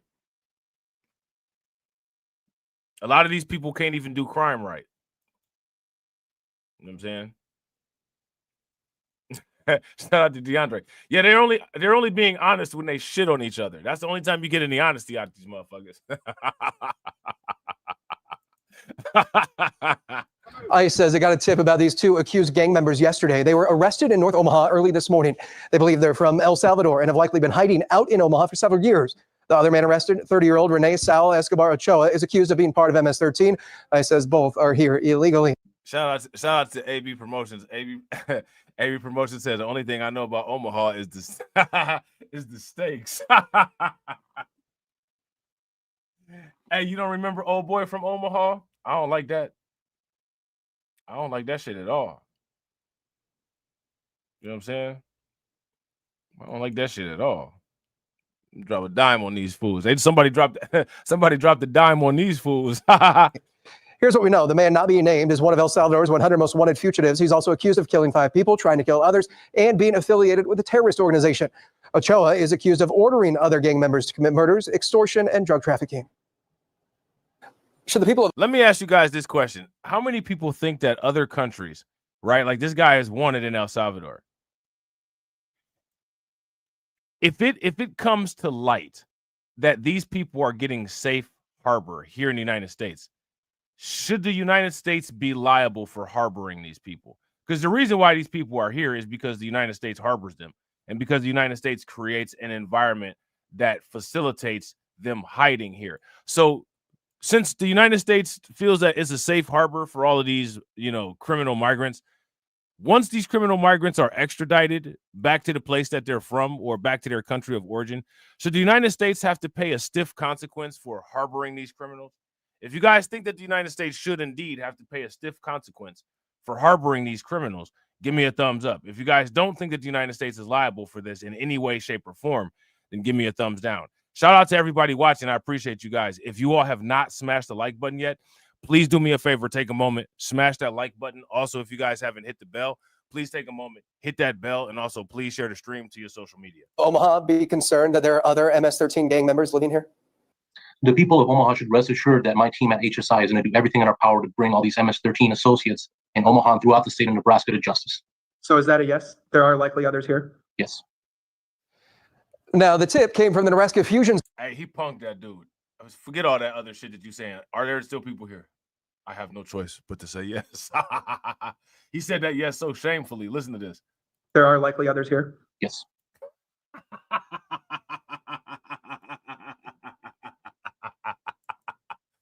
Oh man, he said that yes so shamefully. He sounded so defeated. Yes. You know what I'm saying? I was trying to talk around you, but you got me. Yes. Associates in Omaha and throughout the state of Nebraska to justice. So is that a yes? There are likely others here? Yes. Now, the tip came from the Nebraska Fusion Center, an information center run by the State Patrol. NSP confirmed to me it developed information about these men being in Omaha and shared it with Homeland Security. Their Fusion Center works with law enforcement worldwide to keep Nebraska communities safe. Rob? All right, Bill, thanks.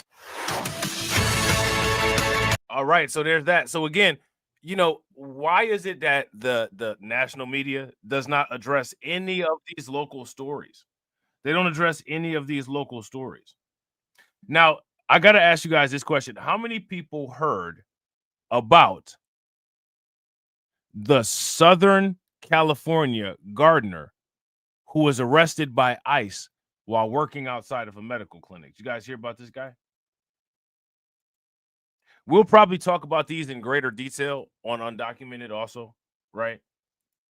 But we just doing a, you know, basic overview on Crimecast. Why? Because, you know, it's only us that commits to crimes, right? It's only us that commits to crimes. That's what they say. That's what some people say so that they can sleep at night. but a lot of those people that say that, the most safe way for them to sleep at night would be not in a house where their father is, right? If you guys would agree, give me a thumbs up. If you guys would disagree, give me a thumbs down. Ed! I'm being attacked by masked men. You know what I'm saying? Masks, they're getting these people up out the paint.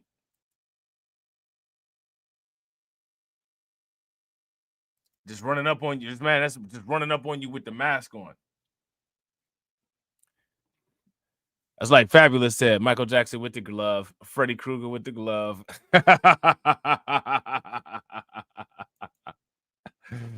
Oh, man. He like Jason with the mask. Michael Myers with the mask.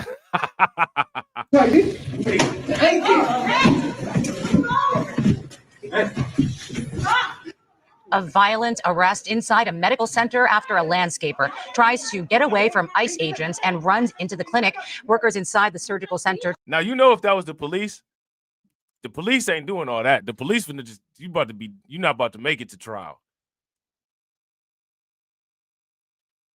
Now, shout out to y'all, man. When I see people drop, you know, the ICE phone number in the chat and all that, I never really hear the reason why people support this law enforcement. They just say, you know, I support ICE and all that. Let me ask y'all this question. Now here's a reason to support ICE. Because you can have a whole wrestling match with them and they're not going to shoot you. That's a reason to support ICE.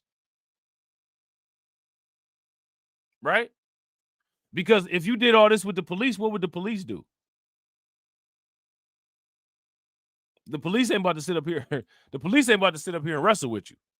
What would the police do if you doing this?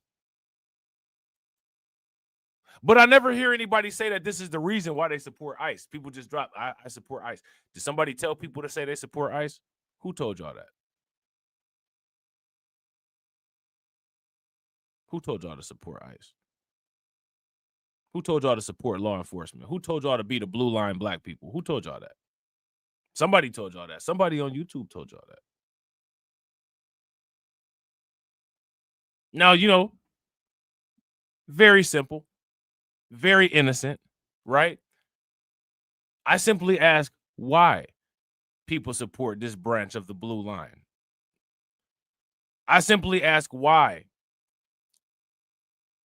people have become pro-law enforcement, right? Now, if somebody were to say, because ICE will let you sit up here and wrestle with them and not put a hot one in you, okay, all right, that's cool. Answer my question. We can, shout out to Modern Investor. Move right on. Right? But I never get that. No one ever tells me that. No one ever tells me that. So now, if anybody ever asks, or if I ever in the event ask again, and I'm like, yo, I don't understand, you know what I'm saying? Like, yada, yada, yada. When was the flip? When did people start thinking that racism was okay? You know what I'm saying? When did cooning become the new, you know, hardcore, I guess? And when did people become pro-law enforcement? Why do you support ICE? Oh, well, we support ICE because you can sit up there and have a whole jujitsu match with them and they're not going to do nothing to you. Okay. All right, cool. All right. Let's go ahead and get to the content. Is that fair? If that's fair, give me a thumbs up. If that's not fair, give me a thumbs down. I think that's fair. Just like I think that it's fair that poor people are poor. I think that's fair too. I think it's fair that rich people are rich. I think that every markup and every high price that people have to pay is fair. Right? So, you know, it's just, there's got to be some rationale at some point. Right? Nothing wrong with that.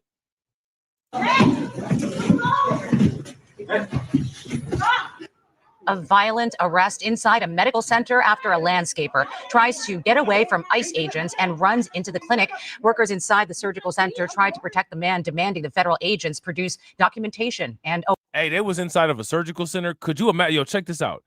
You're inside of a surgical center. Imagine you're a patient getting a surgery. The surgical suite is supposed to remain sterile. And you got some dirty landscaper running through there. And what if like they ran through there and actually entered the surgical suite, knocked stuff all off the table, tripped over IV cords? You're under anesthesia and can't do anything about it. Shout out to AB. AB said, when did cooning become a trend? Bro, cooning is the new pro-black. Cooning is the new pro-black. The YouTube algorithm can provide evidence of that. The YouTube algorithm can provide evidence of that. You know what I'm saying? But yeah, in case you didn't know, in case people didn't know, cooning is the new pro-black. Warrant. As you can see, that entire incident was caught on video. Let's go to Carlos Aceto. He's in Ontario. He's got more on. Let me ask y'all this question. Let's say somebody is a Democrat, right? But they're a Democrat, and, you know, for the most part, you know, they advocate for all of the right things. And, you know, they never take the opportunity to publicly bash people. They never throw in other people's issues with, you know, things that we're talking about, right? They'll still get called a coon simply because they're a Democrat. What about somebody that's a conservative?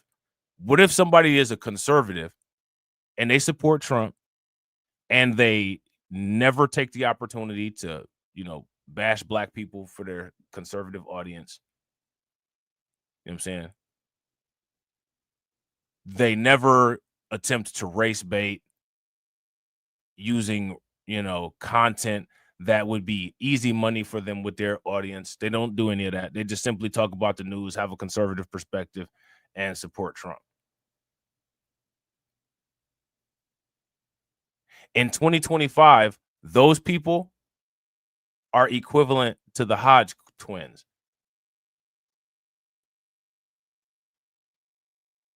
Because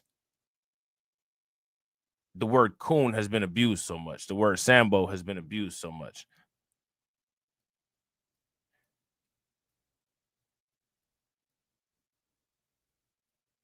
I just want people to understand this. No one is scared. No one is afraid. No one is going to run up on anybody and do anything. No one gives a fuck if you call somebody a 1892 Sambo or a coon. No one gives a fuck. The term has been completely rendered useless. No one is intimidated to have differences of opinion with people that may have lots of influence. No one is intimidated by these people. No one gives a fuck.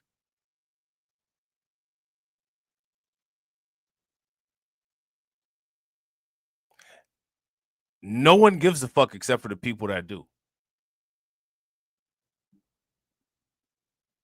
And the people that have all of the influence, these are the people that have worn the effectiveness off of the term coon. When someone simply says, you know, I support this or I support that, and you got everybody just bellowing coon, it takes the, if everybody's a coon, then nobody's a coon. It takes the effectiveness away from it. If someone that delivers content and all they do is talk about things in the news from a news perspective and doesn't go overboard with the black bashing, it doesn't, none of that matters. It doesn't matter. Certain people on YouTube are still going to call that person a coon. As if it matters. No one's nothing. The only, and I don't understand why people don't see this, but the only thing that calling people a coon does, it just makes them more money. It just gets them a larger audience. It just gets them more ad revenue. It just pushes them to a higher crescendo of success than if they were to be thought of as somebody that keeps it real, because people don't pay people that keep it real. So if you're in your feelings and you think you're going to harm somebody by quote unquote alerting somebody that somebody else is a coon, all you've done is just provided that person basically an extra $50,000 a year in ad revenue. No one cares. No one cares. The crescendo of ineffectiveness is coming to its apex in 2025, and people will see it. No one cares. But people will continue to ignore it, just like they ignored that community leader that been around terrorizing the hood for the last 10 years. Now, here's my question. Why are people like that?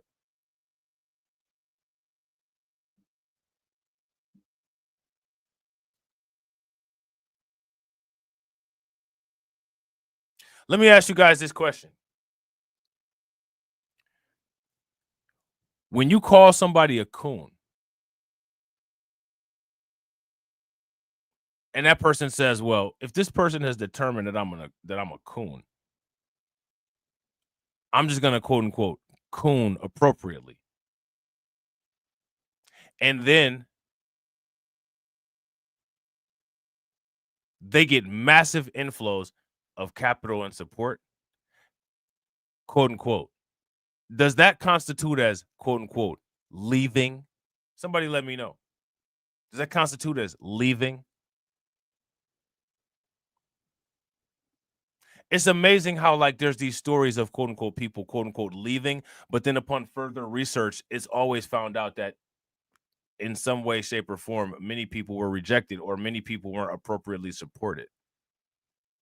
Now, here's my question. What do people think about that shit?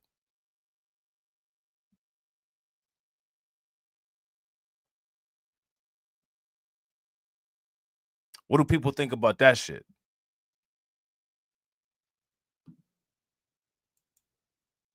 This story, Carlos. Yeah, the aggressive arrest happened inside this clinical office in Ontario yesterday. The landscaper was working out here when he runs in after spotting an ICE officer. We do have a warning. The video may be difficult to watch. Hey, let go. An immigration enforcement operation gets heated as clinical staff in scrubs comes to the defense of an undocumented man. Now, why is the staff interfering with the arrest?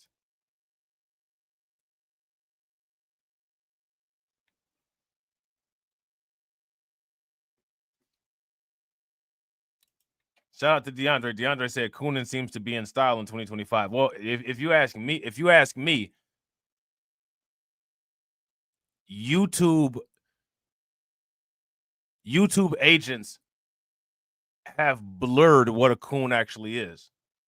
These people have defiled the word the same way they've defiled anything that Neely Fuller Jr. has said. Shout out to Gatsy. Gatsy said, why is ICE in Canada? Hey, listen. Seeking shelter inside their facility. I need to get out. You can't even identify yourself. You have no problem identification. The tense altercation happened Tuesday inside the Ontario Advanced Surgery Center.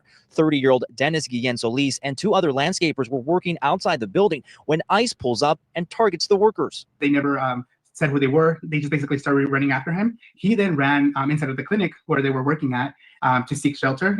Need a warrant to come in here. Video from a different angle shows the officer wearing only a police ICE vest with his face fully covered attempt to detain Dennis.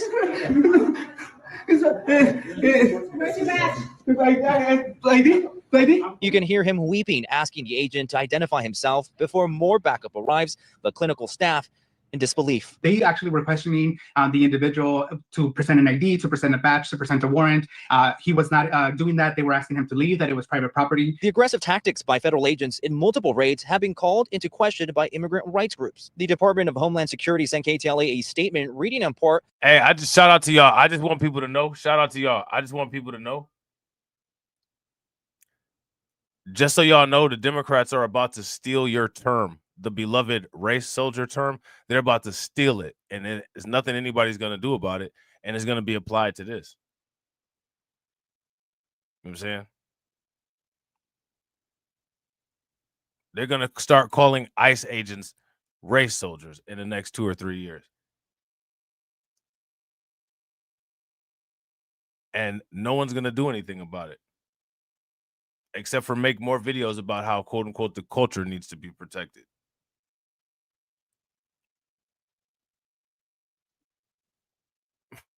You know what I'm saying? It's like, it's again, it's just always life on repeat. Officers in clearly marked ICE bulletproof vests approached Dennis Guillen Solis. He ended up near the Ontario Advanced Surgical Center, where hospital staff assaulted law enforcement and drugged the officer and illegal alien into the facility. Then the staff attempted to obstruct the arrest by locking the door, blocking law enforcement vehicles from moving, and even called the cops, claiming there was a kidnapping. And when the agents realized that the door was locked, they were trying to break the door. Dennis is being held at the Federal Detention Center in downtown LA. His family has set up a GoFundMe for legal fees to help keep him in the country. And we're told Dennis was the only landscaper who was detained yesterday. The other 2 workers had legal status, so they were released. As for the GoFundMe page, you can find the link by heading over to KTLA.com and clicking on our story tonight. We're live in Ontario. Carlos Salcedo, KTLA 5 News. What y'all think about that? Now, remember, never forget who voted for this stuff, right? Never forget who voted for this. Now, let me ask y'all this question. How many people, this shit is ridiculous, man. This shit is ridiculous. How many people heard about this 12-year-old boy that got charged with murder in New Mexico? If you guys heard about that, give me a thumbs up. If you guys did not hear about that, give me a thumbs down. Shout out to Cassie. Cassie said, what about the company who employs him? What are the charges? Right. You know they're not about to get charged with anything.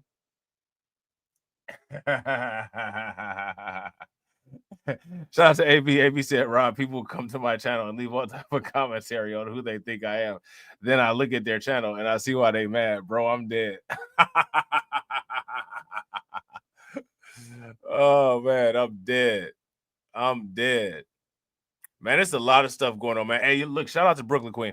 Make sure y'all show Brooklyn Queen some love, because Brooklyn Queen dropped an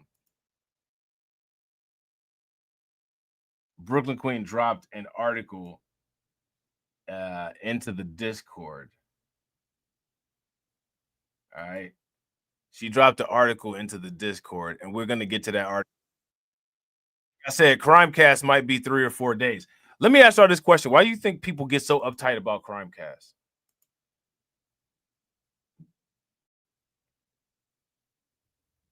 Why do people get so angry about it?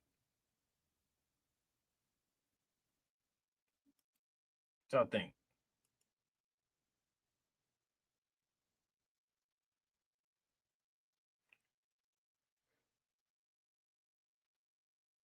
Huh? Hey, listen, man. I love Crimecast, man. I think it's hilarious. Hey, yeah, facts. Hey, shout out to Carlton. Like 2 Chainz said, cheer for him. You know what I'm saying? Shout out to Carlton. Carlton said the medical staff was willing to lose their licenses for a migrant and probably delete somebody who was getting surgery there. They probably stopped. You know what I'm saying? The ventilator probably going off, the person sitting up there bleeding to death. And it's probably an American citizen that pays for their health insurance. But we got to keep this immigrant safe. We got to, you know what I'm saying? We got to fight ICE. Hey, how many people heard about this Queen's hammer attack? Like this is what I'm saying. This shit is just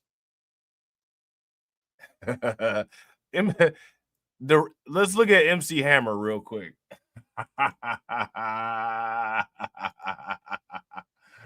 Hey, how many people heard about quote unquote the real MC Hammer?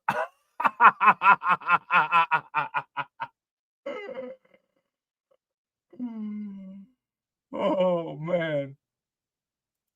The real MC Hammer. He just couldn't handle it anymore. I had to bust somebody upside the head with a hammer. This is crazy. This is crazy. He was convicted in a vicious hammer attack at a subway station. Now we know how long he will spend behind bars. Feels like this. William Blunt hit Nina Rothschild in the head more than a dozen. Oh, yeah. You know you're going to jail for life. You done hit a Rothschild in the head. What the hell is wrong with? Hey, you can't make this up. Facts. Shout out to AB. If you guys agree with AB, give me a thumbs up. If y'all disagree, give me a thumbs down.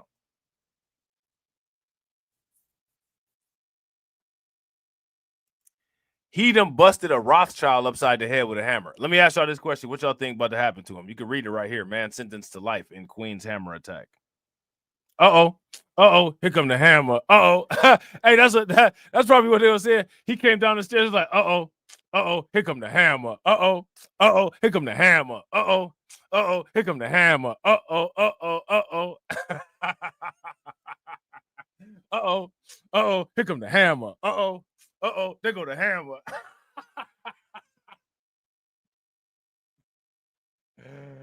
Oh, man. Convicted in a vicious hammer attack at a subway station. Now we know how long he will spend behind bars. William Blunt hit Nina Rothschild in the head more than a dozen times at the Queens Plaza subway station. Eyewitness News reporter Shantae Lands live outside the courthouse in Kew Gardens where the judge just handed down that sentence. Shantae? Well, Sandra and Lauren, the judge gave a lengthy sentence, ultimately throwing the book at William Blunt, saying that based on the amount of evidence and him being completely wrong, he gave him 25 years to life. 60-year-old William Blunt entered the courtroom earlier today, just about an hour or two ago. He sat emotionless as the prosecutors requested the maximum sentence. He was tried and convicted, you might remember, for first-degree assault and robbery back in February. Well, they brought up a handful of his prior convictions spanning decades of violent felony offenses of kidnapping, robbery, and attempted robbery. Hey, hold on. We gotta play the theme song real quick. We gotta play we gotta play the theme song real quick. We gotta play the theme song real quick. You know, people like to talk about how you know what I'm saying, they prediction abilities. You know what I'm saying? MC Hammer predicted this. MC Hammer predicted this. See, look. Pick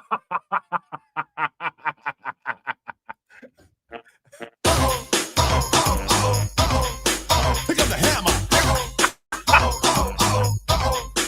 Pick up the hammer.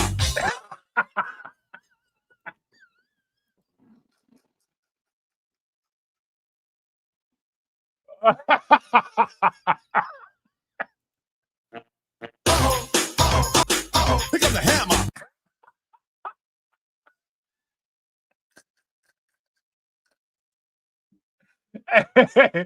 Hey, that's what she was saying, man. That's what she was saying. You know what I'm saying? That's what she was saying when she seen Old Boy on the train. Blunt's sentencing today comes more than 3 years after that savage hammer attack that was caught on camera in Long Island City. The video of the brutal robbery on the subway steps in February of 2022 sent shockwaves throughout New York City. William Blunt was later arrested and convicted of kicking the 60-year-old female victim in her back twice before falling down the stairs. The victim that he struck was a subway rider and city. Now, here go my question, right? It's the same question that we always ask. We got to ask the question, right? We got to ask the question. Who made this dude do that?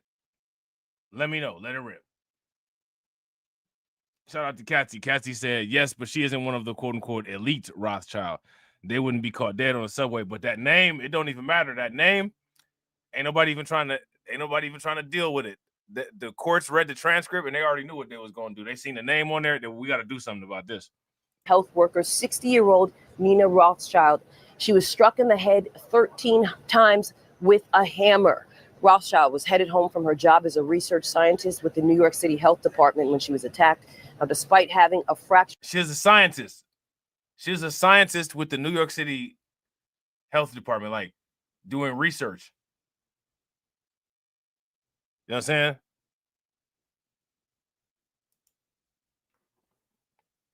saying? Hey, shout out to AV. AV said, "I'm sorry, hammer go hard." Yeah, bro. Hey, listen.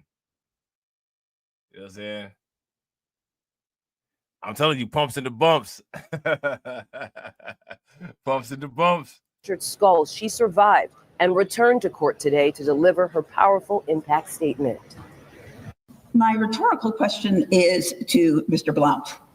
I do not expect an answer, but I have often imagined asking this question and will take advantage of the opportunity. My question, what were you thinking on the night of February 24th, 2022? If confronted by someone wielding a hammer, most people would simply give up their bags. Why on earth did you come up behind me, fracture my skull multiple times with a hammer, and then grab my bag? I mean, I think that that's a fair question.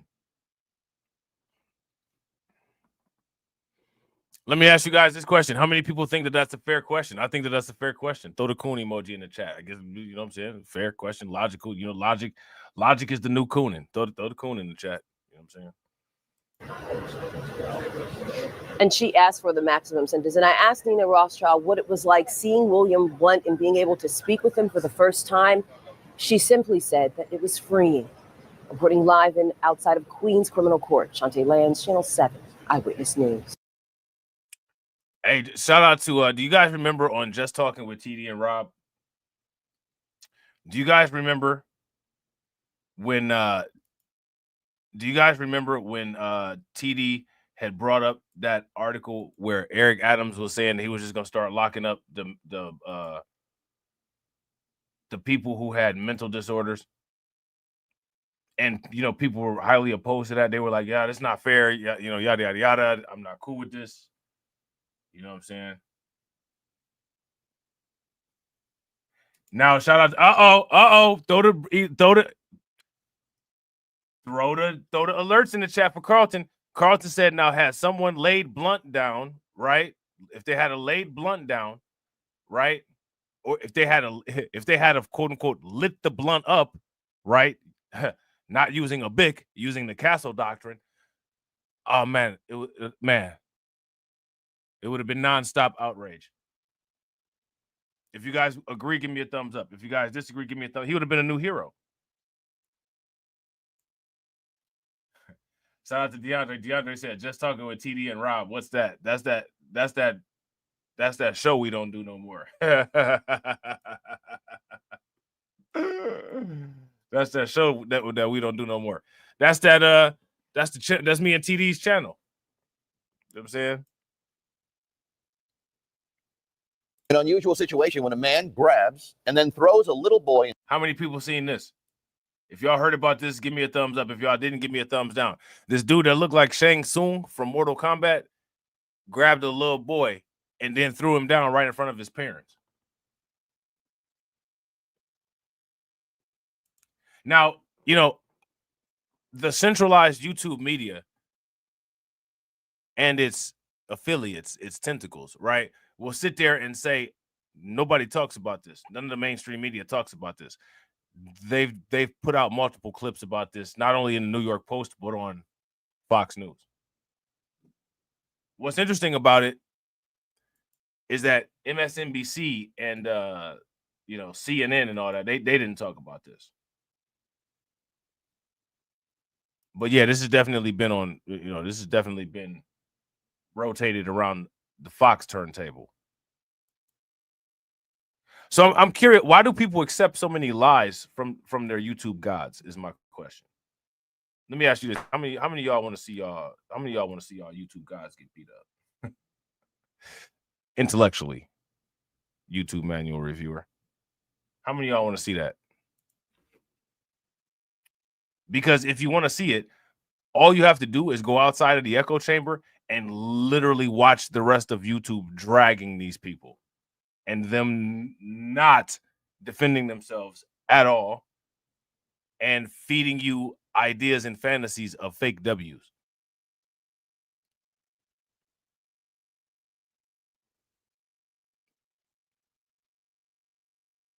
And fake W's are the same as cubic zirconium. The only reason people accept cubic zirconium is because they don't know what gold is like. They don't know what gold looks like.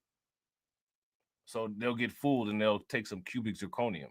It's the same. People don't know what a real W feels like. So they're very willing to accept false and fake W's.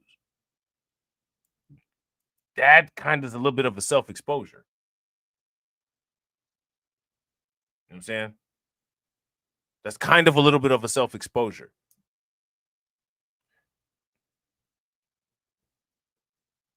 If you guys would agree, give me a thumbs up. If you guys would disagree, give me a thumbs down.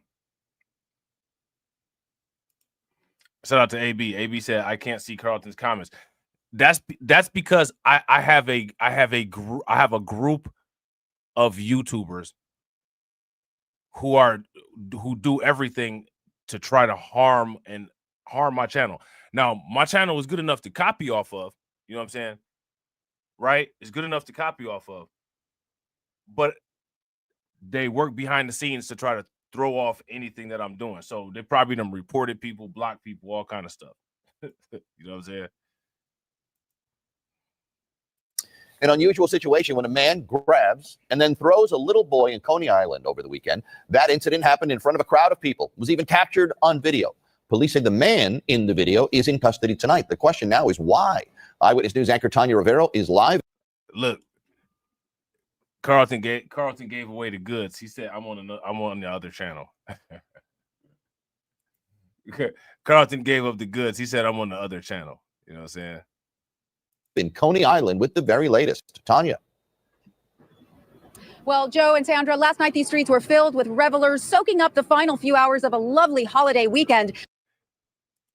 Shout out to Brooklyn Queen. Brooklyn Queen said, what makes a coon series is on a hiatus because of the blurring of the definition. Nah, that's not why it's on a hiatus. You know what I'm saying? It's on a hiatus for one, because TD got shit popping with his channel. You know what I'm saying? His channel going places. You know what I'm saying? And I don't feel like doing that shit anymore. You know what I'm saying? I don't feel like doing that shit anymore. And the reason why I don't feel like doing that shit anymore is because of how fake people are. You know what I'm saying? So now what I like to do is talk about cryptocurrency and hurt people's feelings. You know what I'm saying? And to prove to everybody that no one's going to do anything about anything. All this is just all smoke. But, you know, the sad thing about it is that even if I prove any of this, right, which I have multiple times over, it doesn't matter. It doesn't matter because people still just want the entertainment. People want entertainment and comfort. They don't actually want anything that they claim that they want. People always, you know, people lie and they talk about shadow ban and all this. All these lies that people come up with. All this stuff is fake. Shout out to Blade. Like Blade said about that dude's watch. It's fake. It's fake. I mean, I've never seen a collection of adults just sit there and lie. Like they're lying to somebody that took a cookie out. Like they're lying to somebody that took a cookie out of a cookie jar. It's pathetic. And so because of that, I don't have interest in that shit anymore. You know what I'm saying? I don't have interest in that shit anymore. I don't have interest in the cult mentality on YouTube. The cult mentality and the lack of critical thinking. And and a lot of shit is corny. It's a lot of shit that's corny. It's a lot of shit that people repeat, and they just repeat it because other people say it, and they know this shit is corny. Nobody says any of this shit outside of YouTube, and this shit is corny as fuck. You know what I'm saying? But they repeat it because when you come to the online world is a different world than the offline world. When I watch YouTube, a lot of times, have you ever been in a situation where you're around a person that's either like they're popular for some reason, and there's a bunch of bitch ass motherfuckers around, and all the bitch ass motherfuckers are laughing at these jokes that you know is corny as fuck, and you just sitting there like, why are you guys laughing? Like these jokes are garbage. That's how YouTube is.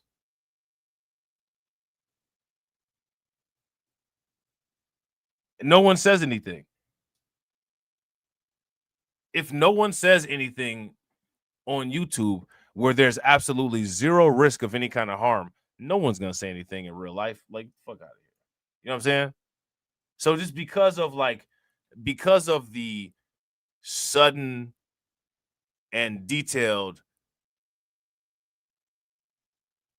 revelation that I have had in just how disgustingly frail and fake people are, it's something that I'm no longer interested in.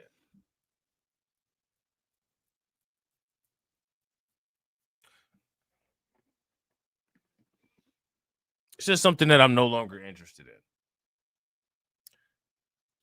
I get tired of, if there's a disagreement that people have, people just call somebody a coon. You know what I'm saying? Like, I was reading the comment section. There's people that are YouTubers, right, that have never brought anybody on for any type of interview about reparations or anything. In the comments on TD's videos, calling him a coon because he decided to, vote for Trump. That shit's wild to me. And people worship YouTubers who never even brought any of this type of content to people. Shit is amazing. Now, shout out to TD. TD will tell you flat out, I'm biased. I'm biased because I support Trump. Right? TD joke around and tell you, I put the tap dancing shoes on for big homie Trump. He says it. It's not like you lying or anything. You know what I'm saying? Like, it's not like you making no shit up. People in the comment section, I was watching the video yesterday and I dropped the comment section. I dropped my comment and I'm reading the comments. People in there are saying that he a coon, saying that he bug dancing. Despite the fact that TD decided to, you know what I'm saying, take his talents to Mar-a-Lago, when has TD ever decided to I'm gonna just throw black people under the bus? You know what I'm saying? To chop it up to the Trump, chop it up with the Trump people. When did he ever do that? But you got these fucking YouTube bitch ass idiots sitting up there saying like, he is a coon and shit. Who's telling these people to do that? They're getting this shit from one source where these motherfuckers think they can beat their chest all over the place and call somebody a coon online because can't nobody reach out and touch them, right? Who's telling them to do that? A lot of these whole ass niggas on YouTube is telling them to do that shit.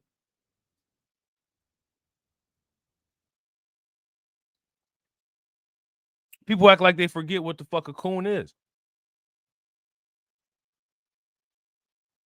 They get the word from, the little Patreon accounts, from the little bosses. You know what I'm saying? They send their trolls out. This is the way I look at it, man. This is the way I look at it. Motherfuckers better listen to this shit. Listen to this shit real good. If you got dogs, keep your dogs on the leash. Because if a dog attacks somebody, the owner becomes liable for that dog attack. Now, if the dog attacks somebody and the person getting attacked got to put the dog and the owner down, then the person getting attacked just got to put the dog and the owner down. Yeah, shout out to Carlton. And again, I don't think it's that people forget. People just never acknowledged and people never respected it because they don't care. It's just entertainment. Not only was TD the one who made politicians put the reparations on their website, he put the heat on them. He had actual politicians on the show talking about the shit. Some other shit that most other YouTube content creators that people worship and glaze have not done.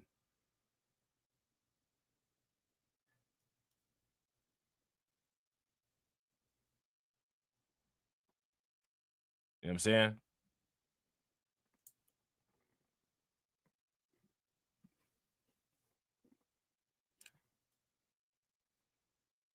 People think that people are gonna, you know, they want you to live broke and die broke, or if you live broke and get rich, quote unquote, break them off. This is why I asked the question, you know, a couple streams back.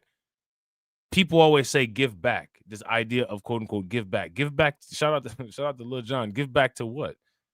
Give back to what? Give back to who? Give back what?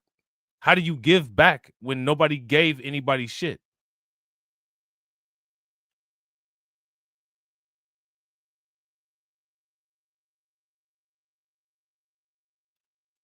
Shout out to Brooklyn Queen. Brooklyn Queen said, and I'm pretty sure that they get some of TD's old videos in their feed because I still see them in my algorithm. They'll ignore all of those for some fuck shit. Yeah.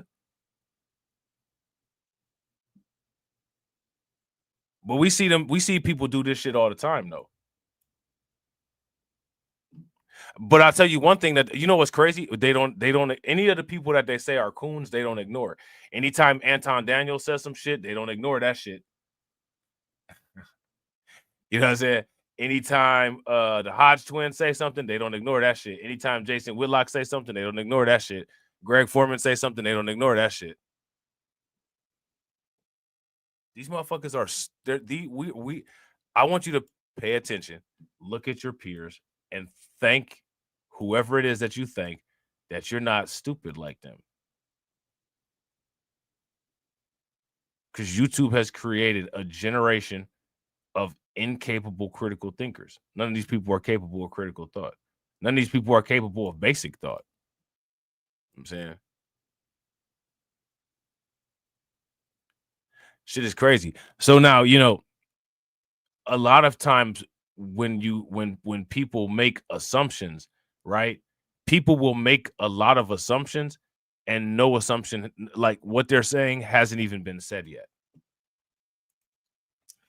And so, like, I've studied people over the years, right? Like, ever since I've been dealing with this, you know what I'm saying, and doing YouTube and social media and all that.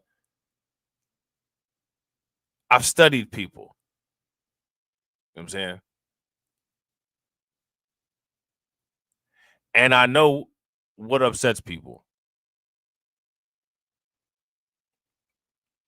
So for the most part, from here on out, I'm just talking about shit that upsets people because I think it's funny. I think that people being angry is funny.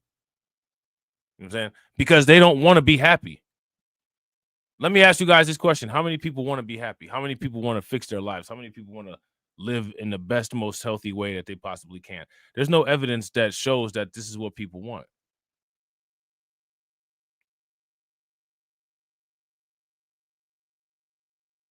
So if that's not what people want, it makes sense why people don't pay attention to that type of content. There's no demand for it. Shout out to Catsy. Catsy the only one that want an intelligent woman, and she the only one that wants some intelligent content. Or intelligent man, I'm sorry. An intelligent man and some intelligent content. Other than, you know, most people, and shout out to Brooklyn Queen. Brooklyn Queen do too. Other than that, there's not really a lot of demand for that. People really like to be upset. They like to feel like they're under attack. So since people like to feel like they're under attack, we're going to give them an attack. We're going to give them an attack. We're going to talk about everything that we know will make these easily predictable people say, why don't you talk about something else? Because if I was talking about something else, you wouldn't even make a comment and engage my content to try to get it spread out. And then you'll sit there and complain. Well, you know, no one makes particular types of content for us. Just because everybody knows that if anybody makes the type of content that you want, no one's going to support it. That person will go broke. They won't be able to even be able to pay their StreamYard subscription. You know what I'm saying? Because we all know people have clearly exhibited inability to make other people great. If you ask me, I don't think cooning would exist if there was a homegrown capability of making people great, because people wouldn't have to do that for money. Like if you look at cooning the same way as crime. Now, when people look at crime, shout out to Crimecast, crime is always blamed on financial circumstances. That's it. Anytime anybody start coming with the low IQ arguments, anytime anybody start coming with the low impulse control arguments, it's financial. It's financial. Okay. Well, by that same extension, is it fair to say that that's a possibility with cooning? Where's the money at here? There's no money here. There's no money in keeping it real. There's an expectation of people, quote unquote, keeping it real, and there's an expectation of people, quote unquote, handing out money. No one's handing out money. And there's no industry in keeping it real. Keeping it real will get you dead.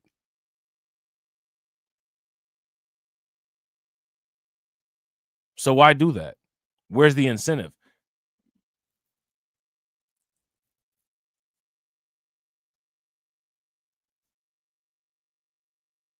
Where's the incentive?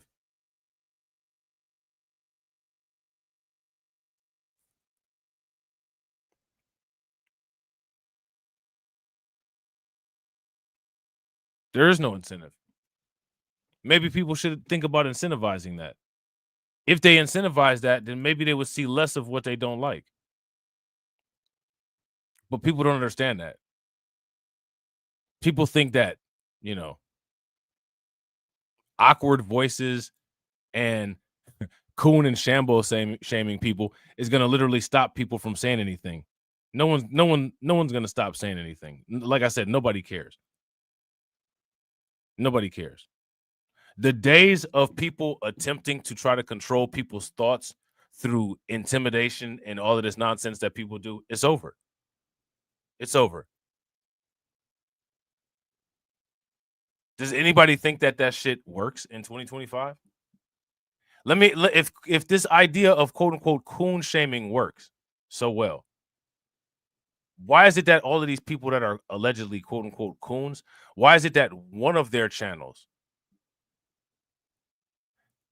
has more subscribers combined than the YouTubers that you love and adore and sleep with next to your pillow at night? All of them combined. You know what I'm saying? All of them combined don't have the amount of subscribers that Candace Owens does. The one, the Candace Owens that's allegedly fallen off.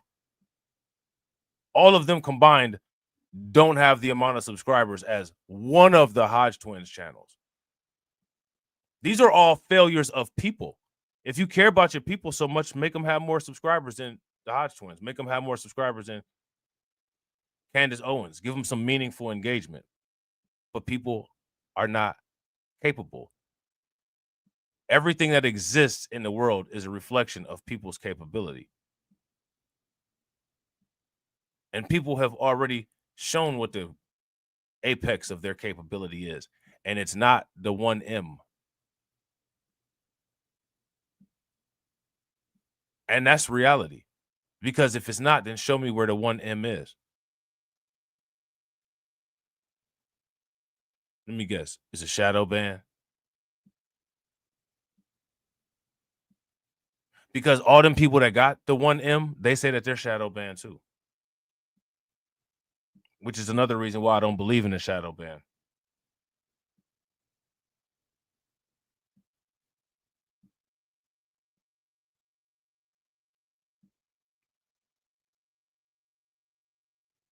We didn't support him, but at least he kept it real. Right. Saying that stupid ass shit. I swear people say the dumbest shit. Shout out to AB. That's exactly what they would say. People should not allow this retarded ass shit anymore. But there's no standard. So the retarded shit will persist.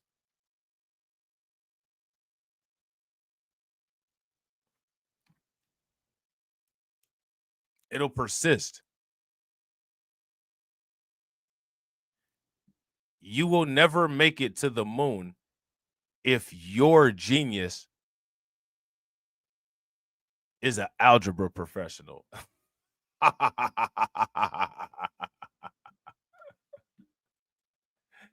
And I hate to tell you guys, man, but y'all geniuses, they're algebra professionals. Ain't nobody going to the moon anytime soon.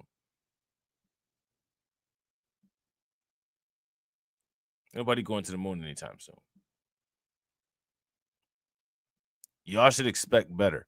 Y'all should demand better. But the problem is that there's not an ability to demand better when you don't know what better is. There's no standard on demands of quality, upkeep, maintenance. It's ridiculous. It's just ridiculous, man. People would take mediocrity and turn it into gold, and it might be gold amongst them, but everybody's not going to think that your garbage is gold. Is everybody aware of that?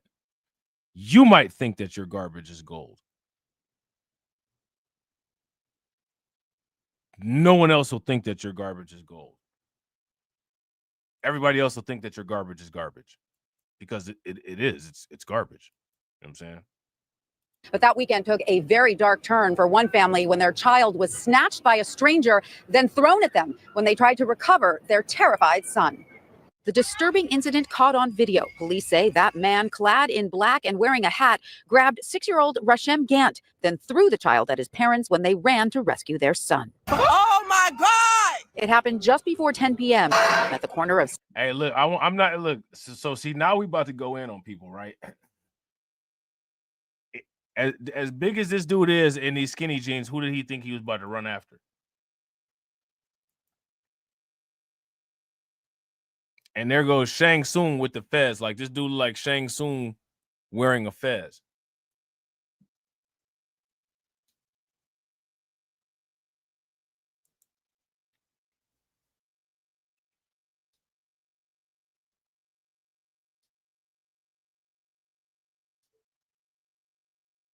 Now, thoughts on this? Then threw the child at his parents when they ran to rescue their son. Oh my God! It happened. Now, and another thing I want to show you about this is that if you pay attention, when Shang Tsung picked up the child, the parents weren't really paying attention. Instead of seeing if the child was okay, both parents left the child there after getting thrown down on the ground and ran after him.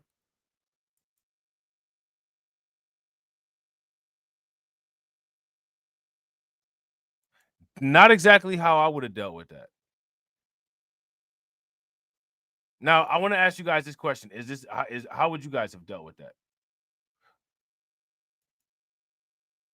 See, look, you see who the parent, see how he picked the kid up? Where the parents at?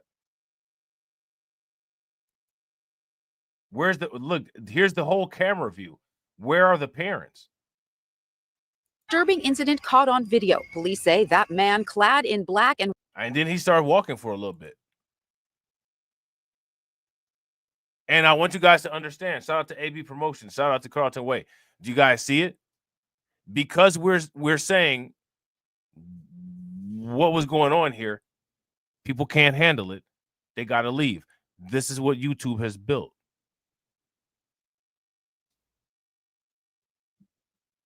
This is what YouTube has built.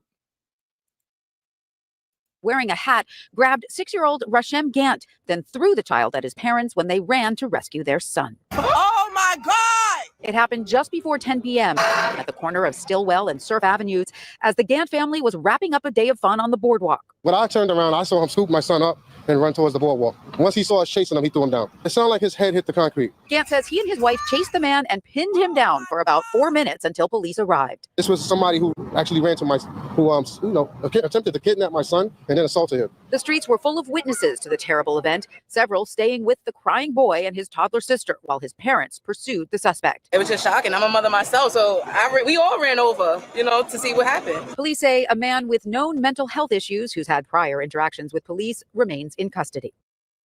So it's that mental health. It's the hammer attack again. Here come the hammer. And charges are still pending against that suspect. As for 6-year-old Rashem, he is thankfully doing okay after being examined by doctors, although his father says he never wants to visit Coney Island again. Detectives continue to speak to him and his family as they piece together their case. Live in Coney Island, Tanya Rivero, Channel 7 Eyewitness News. What y'all think about that? Crazy. Crazy. Now, if I'm not mistaken, I think this happened in Florida.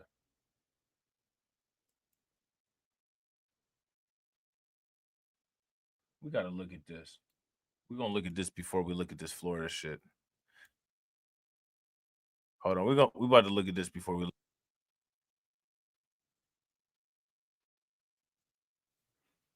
Give me 1 second. How many people heard about this McDonald's employee that got stabbed to death? If you guys heard about this McDonald's employee that got stabbed to death, give me a thumbs up. If you didn't hear about this McDonald's employee that got stabbed to death, give me a thumbs down.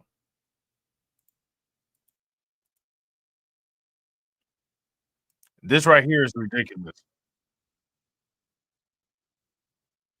And again, it's the same thing that we always ask, right?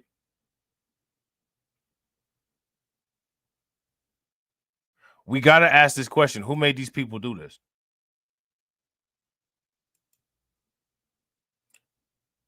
Right. Exactly. Shout out to Brooklyn Queen. Facts. I wouldn't have done it. Wouldn't have been me.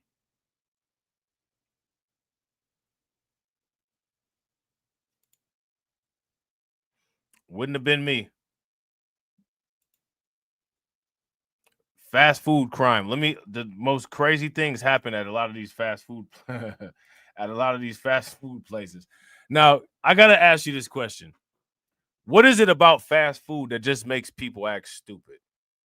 Does anybody know? Shout out to everybody watching. I appreciate you guys. If y'all haven't hit the like button yet, do me a favor. Take a moment. Hit that like button. Also, if you guys haven't hit the bell, please take a moment. Hit that bell.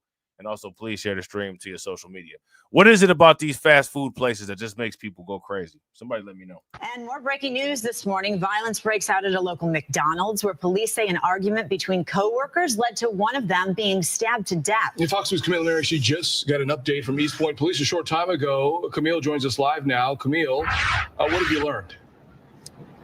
Yeah, this is an absolutely horrific story. We just got briefed from East Point Police, and then we headed down here, which is about a mile down the road here at the 9 Mile McDonald's. So I want you to take a look at some video. We're going to talk about what happened. So let's rewind the clock back to about 8 o'clock. Actually, prior to that, there was a dispute. Police say there was a dispute between two employees. One employee leaves, a verbal altercation. One employee leaves, comes back, and then proceeds, this is according to police, proceeds to stab that employee, that fellow employee that they had a dispute with, in the area of the drive-through inside where the employees work. Well, could you imagine if you were in a drive-through at the time? Could you imagine that? Like if you were in a drive-through at the time and it just turned into a war zone at the drive-through, what would you do?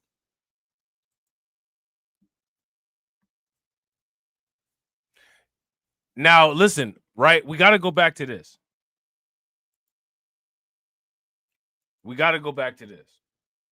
Because this is that stupid stuff, right? We got to go back to this. All right.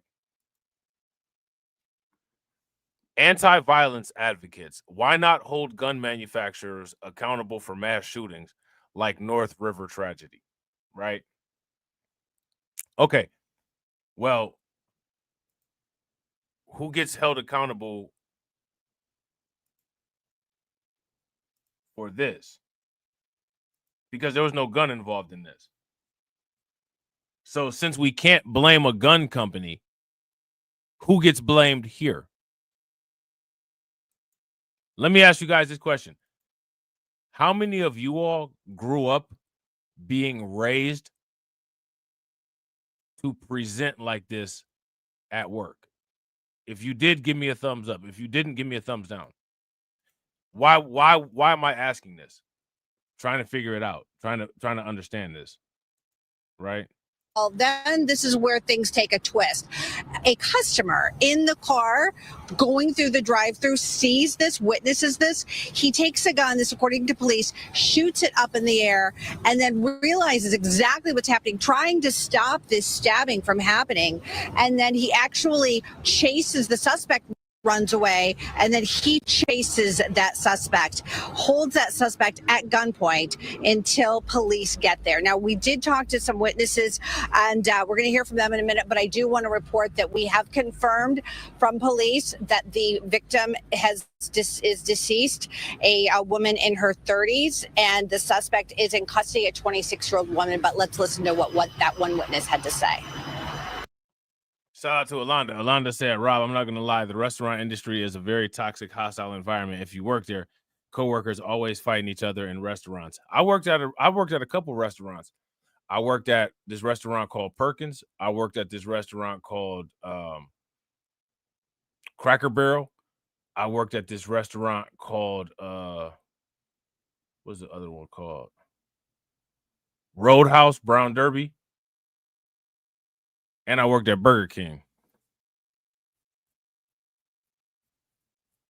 You know what I'm saying? Now, here goes my question. Why work there then? I didn't have them type of issues when I worked at the places that I was at. You know what I'm saying? I did my thing and got up out of there. Shout out to DMX. You know what I'm saying? I ain't get a dime, but at least I got up out of there. One more steak to flip. One more basket of fries to drop. You know what I'm saying? But why work there then?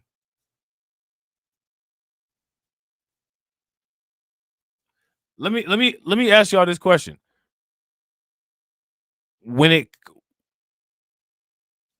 If you're at McDonald's, right? Houston has a fully automated McDonald's where there's no employees.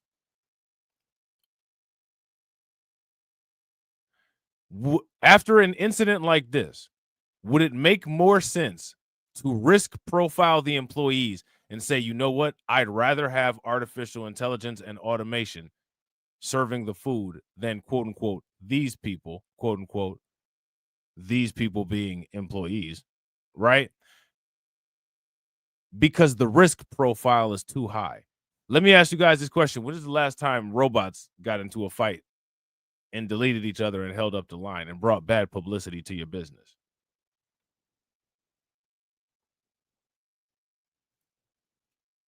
Shout out to Alonda. Alonda says a lot of folks just trying to feed their families. I wouldn't disagree. How you gonna feed your family if you got stabbed to death, though? That person that got stabbed to death is going to now be feeding families of worms.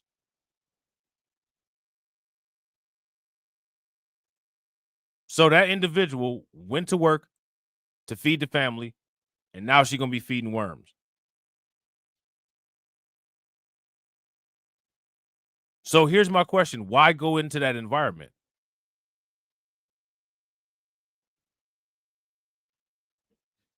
What do y'all think? Let me know. What y'all think? Here's another thing.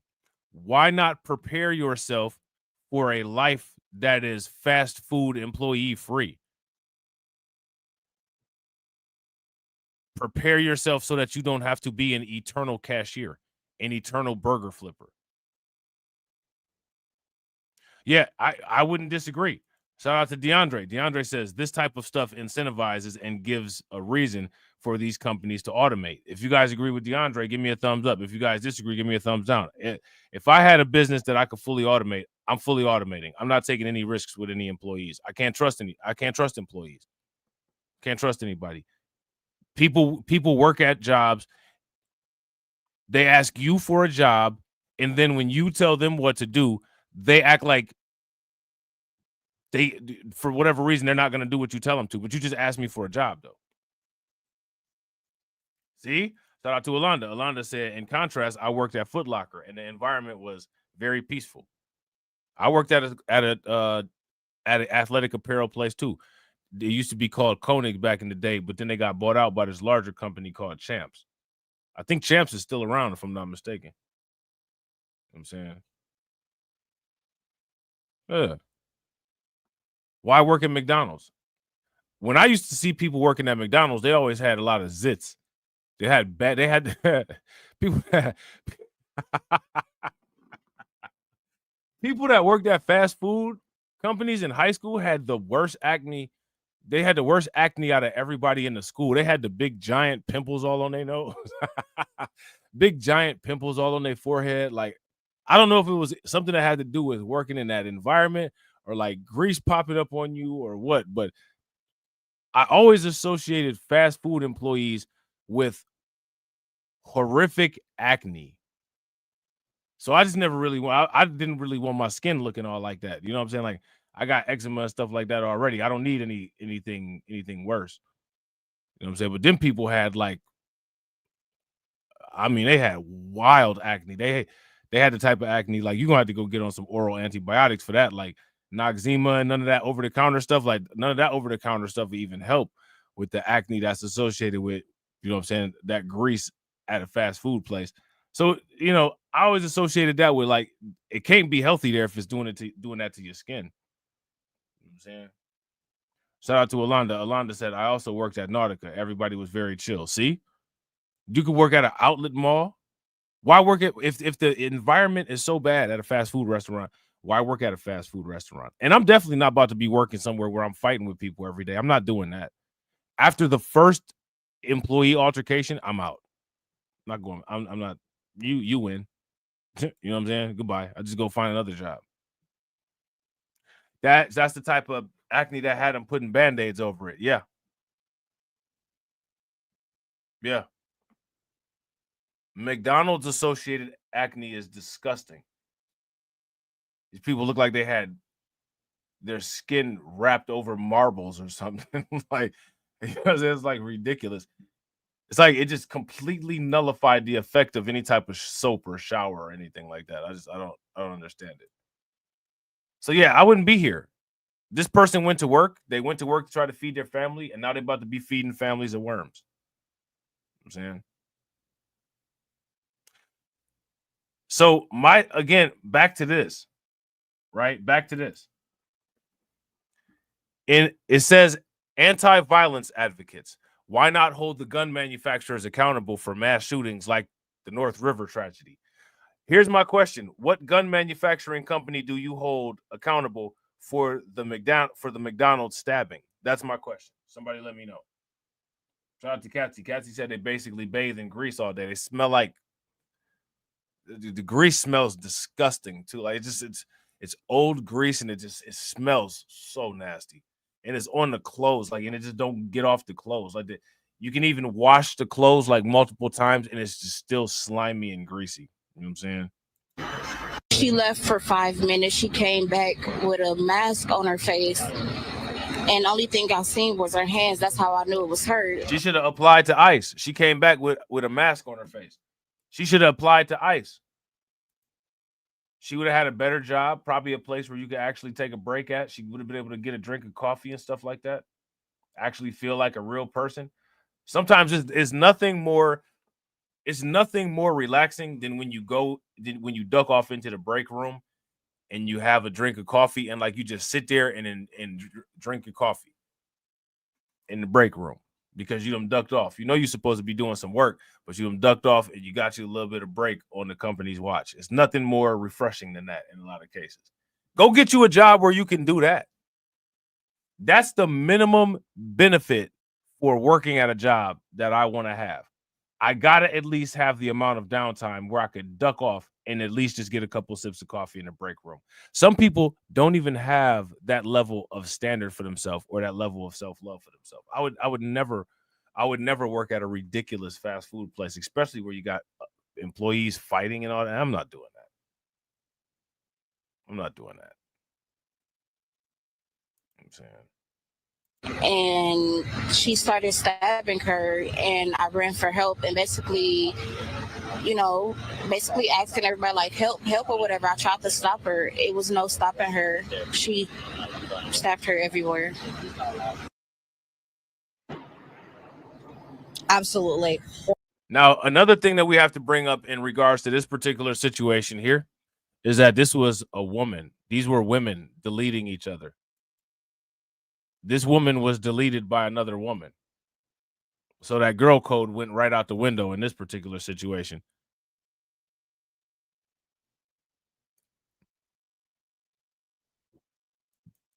Why do you guys think that happened? Horrible story. Now, police are crediting that customer who was in the drive-thru. He had a CPL. He was registered, could carry a gun legally. They said if it wasn't for him, if he wouldn't have shot that warning shot and gotten out of his car and ran after the suspect, that police believe that the suspect would still be out there right now. So just a horrible set of circumstances. Of course, we're going to stay on top of this and bring you the latest information as soon as we get it. Reporting live in East Point, Camille and Mary. So now so I want to I got to bring this up. Right? We got to bring this up because we got to wear this into the ground. This is what people like doing. People love wearing stuff into the ground, right? We're going to wear this into the ground. Right? We're going to wear this into the ground. Now, in this particular situation, it was a gun that helped to solve the crime. So in an instance where we're blaming gun manufacturers for violence, what happens when the gun manufacturers contribute to solving crimes? Should they get rewarded? How does somebody tell me how this works? How does this, because if it wasn't for the gun manufacturer, dude wouldn't have had the gun to be able to shoot the shot up in the air and then go catch the person that stabbed this girl to death, since everybody else that was standing around there didn't do shit. You know what I'm saying? Shout out to Alonda. Alonda said, Rob, my theory is the reason why restaurant industry is toxic is because the industry is full of people who can't work anywhere else except there. Think about it. Now, this is an interesting point that you make, Alonda. Here's my question for you. Why is it that people can't work anywhere else except for there? Why can they not work anywhere else?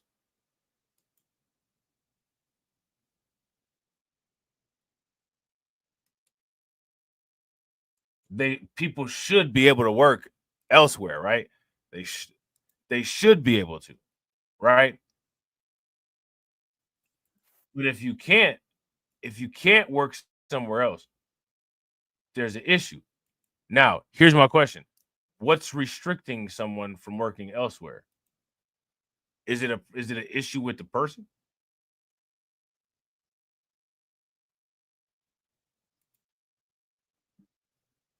Shout out to Alonda. Alonda says skills. Here's the question. Why not? Where's the skills at? Why no skills? Shaquille O'Neal said, you know I got skills, man. You know I got skills. Why no skills?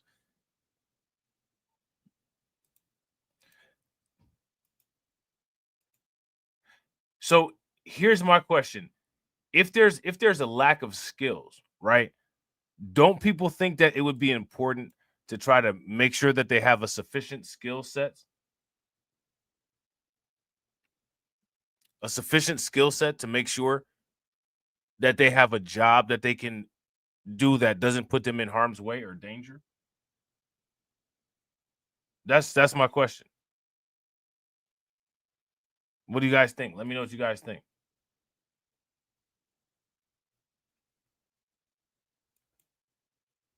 Alyssa Rosem says this isn't real. I'm confused. What's not real? Let me know.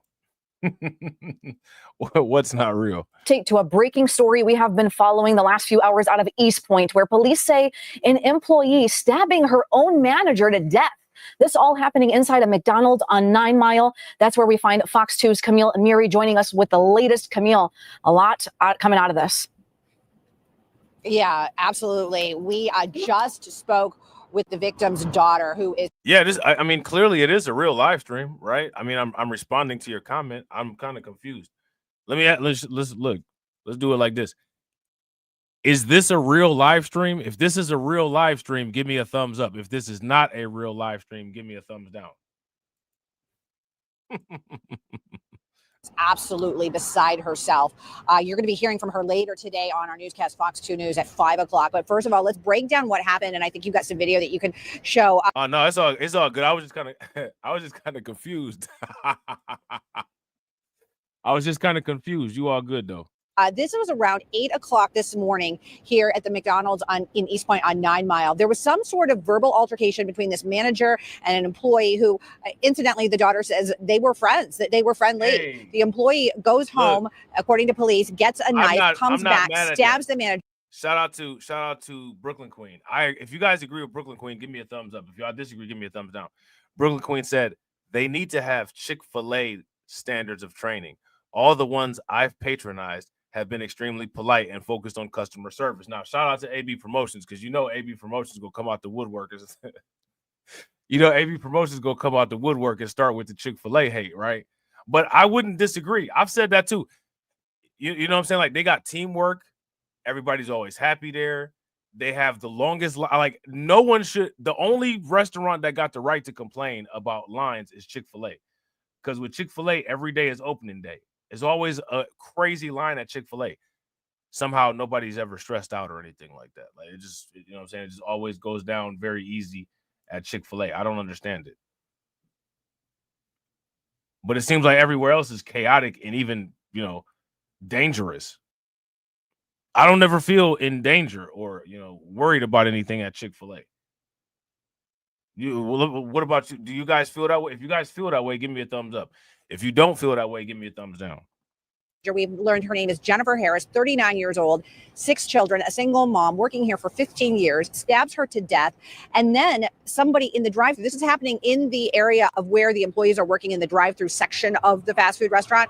Somebody going through the drive-thru, a CPL holder, sees everything happen. He shoots his gun in the air to try to stop everything. Unfortunately, he is not successful in doing so. But as the suspect is running out of the McDonald's, the police say that the man with the gun actually ran after her and held her at gunpoint until police arrived. She was arrested. Unfortunately, Jennifer Harris, 39 years old, died once she arrived at a hospital, multiple stab wounds. We did talk to an employee. Here's what she had to say about this horrible tragedy. She left for 5 minutes. She came back with a mask on her face. And the only thing I seen was her hands. That's how I knew it was her. And she started stabbing her, and I ran for help. And basically asking everybody, like, help or whatever. I tried to stop her. It was no stopping her. She stabbed her everywhere. Now, I bet you that person, they got up in the morning and they did not think that they were going to end up, passing away at work. You know what I'm saying? So we're about to take a look at this. This situation took place in Columbus, I believe Columbus, Ohio.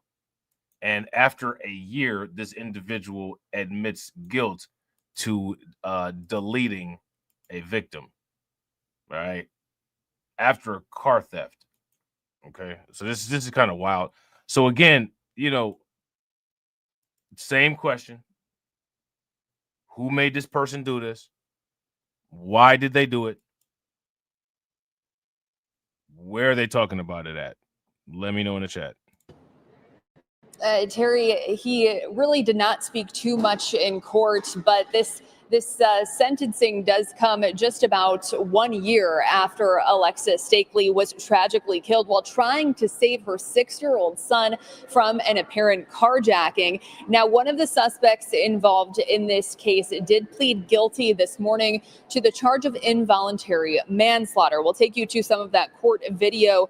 Gerald Dowling did plead guilty to that charge last August. A grand jury indicted Dowling on 3 counts: involuntary manslaughter, grand theft of a motor vehicle, and receiving stolen property.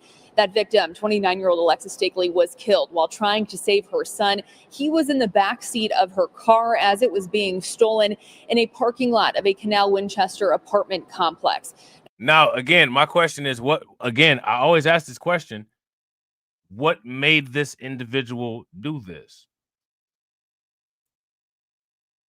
Where were the forces beyond that got in his ear and said, "Hey, go do that"? Where were they at? According to court records, Stakely jumped on the hood of the car but was thrown off when the car started driving erratically. She died from her injuries. Her son is okay, but now living without his mom. Part of that plea deal, the judge agreeing to drop the other 2 charges of grand theft of a motor vehicle and receiving stolen property. Ultimately, Mr. Dowling was interviewed by the police. He confirmed that he was one of the 3 individuals that was on the video. He stated that they had just gone for a walk after 11 p.m. and that they were just walking around because he likes to walk. He indicated that he did not know the other individual was going to steal Miss Stakely's vehicle. Now, let me ask you guys this. Do you all believe that explanation? If you believe that explanation, give me a thumbs up. If you guys don't believe that explanation, give me a thumbs down. Stakely was a speech pathologist at... Another person that was, this person was a healthcare worker. They're a speech pathologist. Remember the person that was under the person that was attacked in New York with the hammer? That person was a research scientist. They have special laws against attacking healthcare workers. Let me ask you guys this question. What is the consequence, or what is the punishment for attacking a healthcare worker? Let me know. Canal Winchester, her family choosing not to be in the courtroom, but plan to be for Dowling's sentencing scheduled for this August. The other 2 suspects in this case are juveniles, and so they are not being named. One of those juveniles will appear in court. That's scheduled for tomorrow. For now, reporting live on your side in Columbus, Erin Simonek, ABC 6 News. Juveniles. A lot of juveniles. What's up with the juveniles, y'all?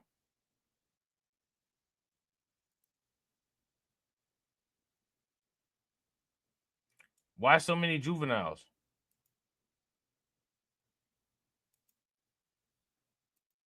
It's kind of wild, isn't it? Kind of wild.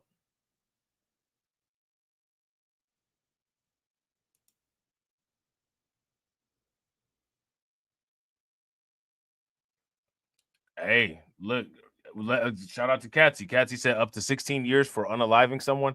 How are these a-holes getting off with light sentences? Somebody make it make sense.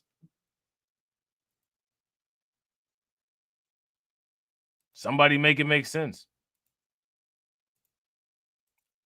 Like I said, man, we could do this all day. It's nonstop.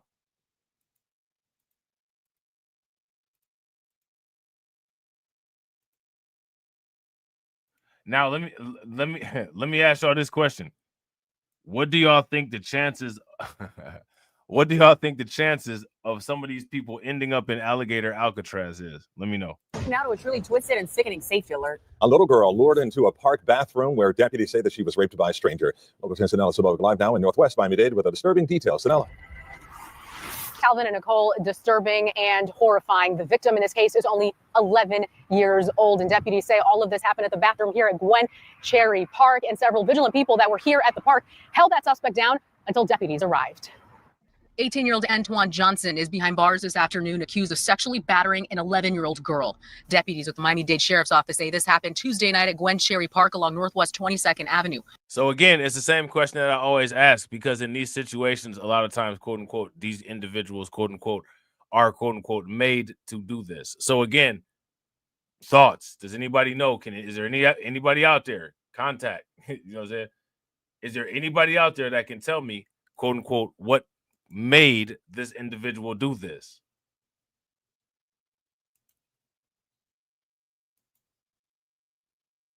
What made Anton Johnson do that?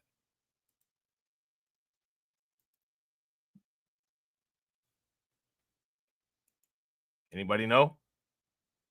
Now, let me ask you guys this question. What is Anton Johnson doing for the quote-unquote risk profile? That's my question. We about to start doing this risk profile thing. Let me ask y'all this. What is a risk profile? That suspect down until deputies arrived. 18-year-old Antoine Johnson is behind bars this afternoon, accused of sexually battering an 11-year-old girl. Deputies with the Miami-Dade Sheriff's Office say this happened Tuesday night at Gwen Cherry Park along Northwest 20. Shout out to Carlton. Carlton said drugs. If you guys agree with Carlton, drugs, give me a thumbs up. If you disagree, give me a thumbs down. Now, here goes my question, right? Who chased him down and gave him those drugs that made him do that? That's my question, because somebody clearly had to do that, because ain't no way he did it on his own, right? Second Avenue. According to an arrest form, the victim told police that Johnson asked her to go into the female bathroom to get him toilet paper. He then followed her, grabbed her, and moved her to a last stall, covering her mouth and battering her. Then she told police he made her lay on the ground and forced intercourse again while she was pleading for him to let her leave. It was at that point deputies say a witness entered the bathroom and saw Johnson, who then took off. Citizens at the park chased after him and detained him until deputies arrived.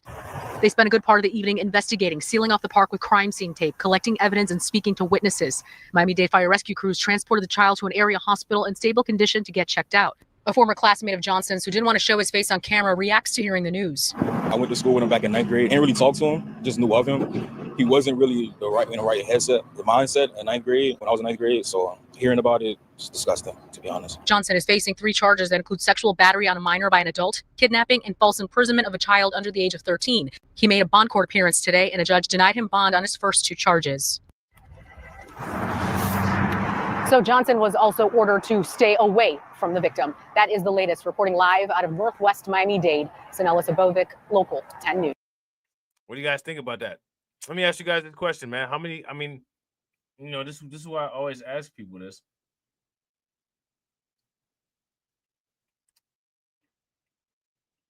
This is why I always ask people about this. How do people feel about this quote-unquote content fodder?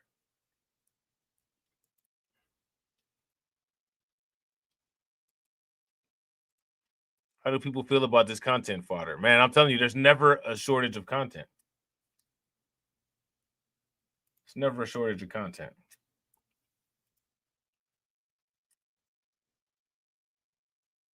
Shout out to Alonda. Alonda said Tether, where his family from. His name was Anton Johnson. His name was Anton Johnson. You know what I'm saying? Where do people, let me ask, shout out to y'all. Where are people named Anton Johnson from? Same place that people named Brandon Johnson are from, right? Same place where people name Alexander Johnson and Magic Johnson are from, right? Same place where the company Johnson & Johnson is from, right?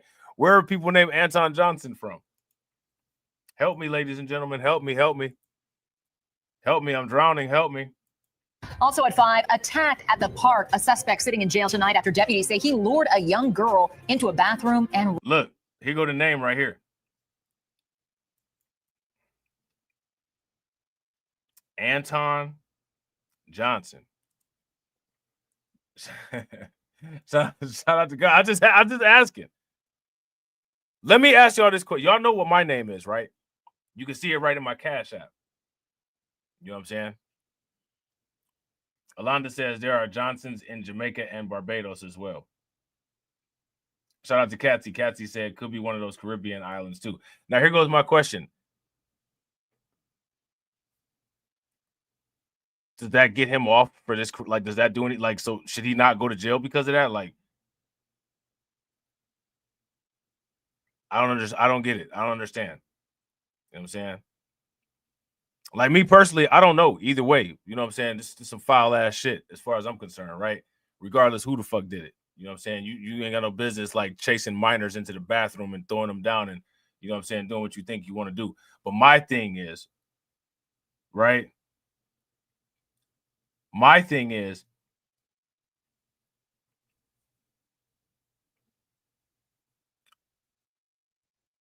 let's just say the people that quote unquote held him down, what if they deleted him?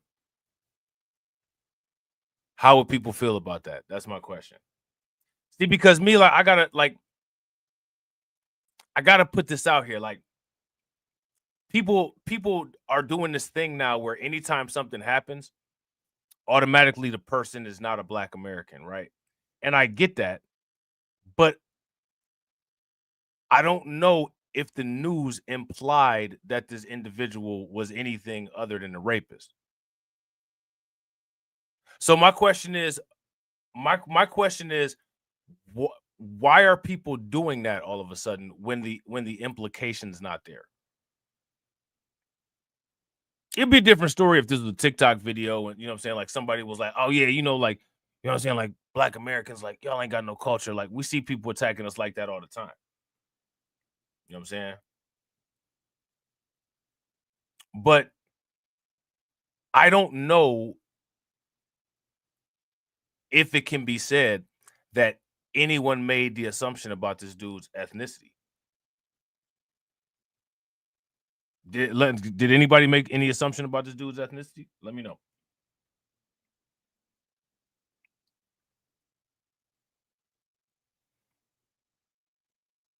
I'm just curious. This is what I'm saying.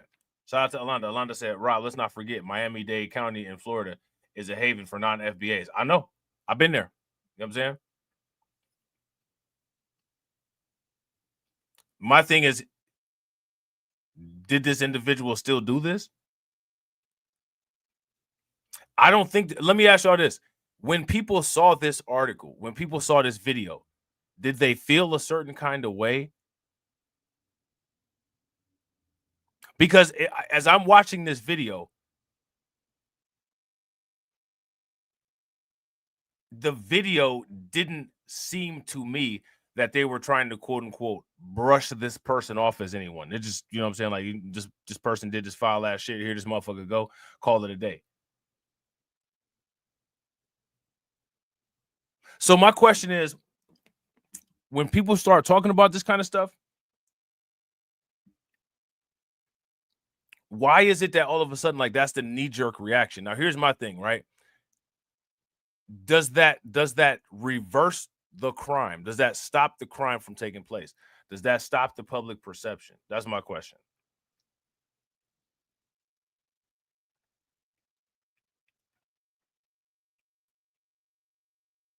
That's my serious. And don't be afraid to answer. You know what I'm saying? Like, let me know.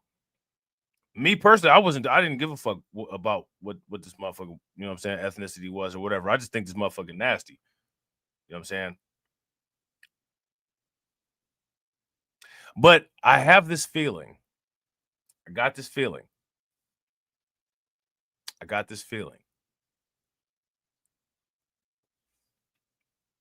that the whole idea of that kind of strategy being utilized, that was done to help protect people's feelings, because people get into a certain kind of feeling when they see crime talked about. Shout out to Katsy. Katsy said, I think you misunderstood my response. No. I was just throwing that out there. I was just curious. You know what I'm saying? No. You good. You know what I'm saying? You good. I don't think I was directly responding to your comment either. I was just making a general statement. So my bad if that sounded like I was going in. You know what I'm saying? Because I wasn't. You know what I'm saying? I don't go in on y'all like that. I don't go in on y'all at all. You know what I'm saying? But people go to people's content. You know what I'm saying? People visit people frequently that do go in on them. And this shit is ridiculous. You know what I'm saying? Shout out to AB. AB said, this Johnson in Liberia and some in Ghana. Oh, okay. Yeah. See, I don't know.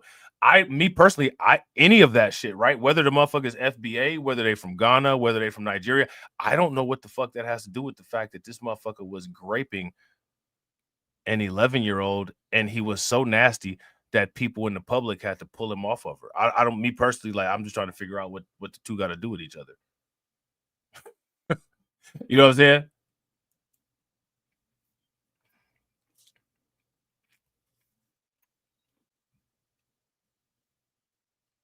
I just think this. I think this is just trifling and shit.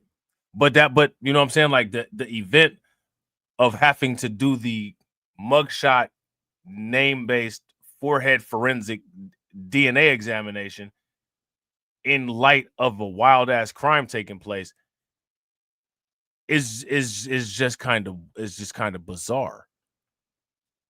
You guys don't. If you guys don't think so, give me a thumbs down. I think it is. Because right. When I see this type of stuff go on, in a lot of cases,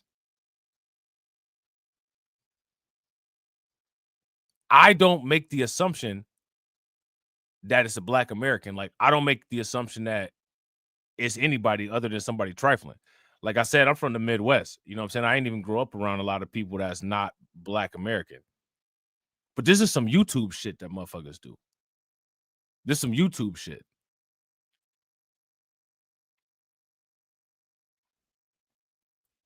You know what I'm saying? And what I'm curious about is, what does it do?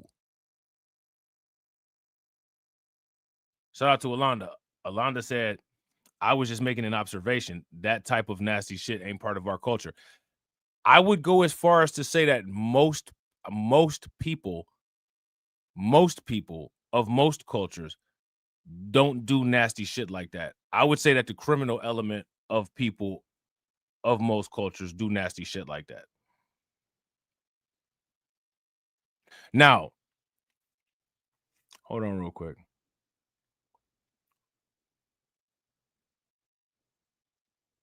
So, nah, Carlton, don't keep your mouth shut on this.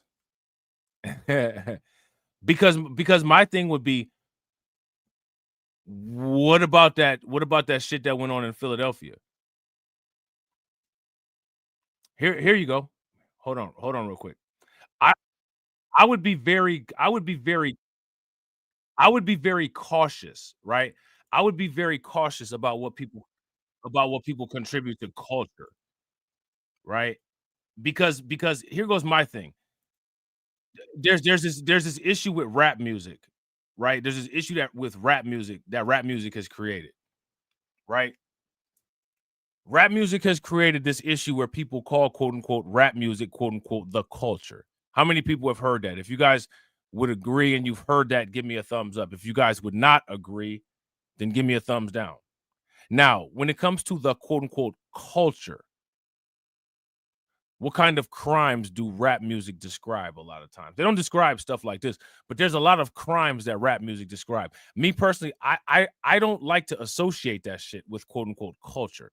I don't associate slang and rock with culture, right? But when it comes to culture and what's culturally put into cultural art forms in a lot of cases are a reflection of lifestyle. Right? If you guys would agree, give me a thumbs up. If y'all disagree, give me a thumbs down. So I would give the majority of people the benefit of the doubt. And I would say in the majority of people, this kind of shit is not normalized. I wouldn't say that this is normalized. Now, here's my question, right? What about the McDonald's stabbing that we just talked about? You know what I'm saying?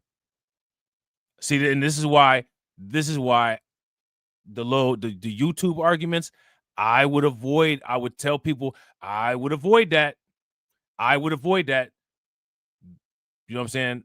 Because you're getting arguments from people who always control the debate arena and never get into an uncontrolled debate arena with the people that they're telling you to go at. And what they're doing is basically telling you, you know, don't worry about being a southpaw. Don't worry about being a southpaw. You know what I'm saying? That overhand right ain't never going to touch you. That's what they're selling you. You know what I'm saying?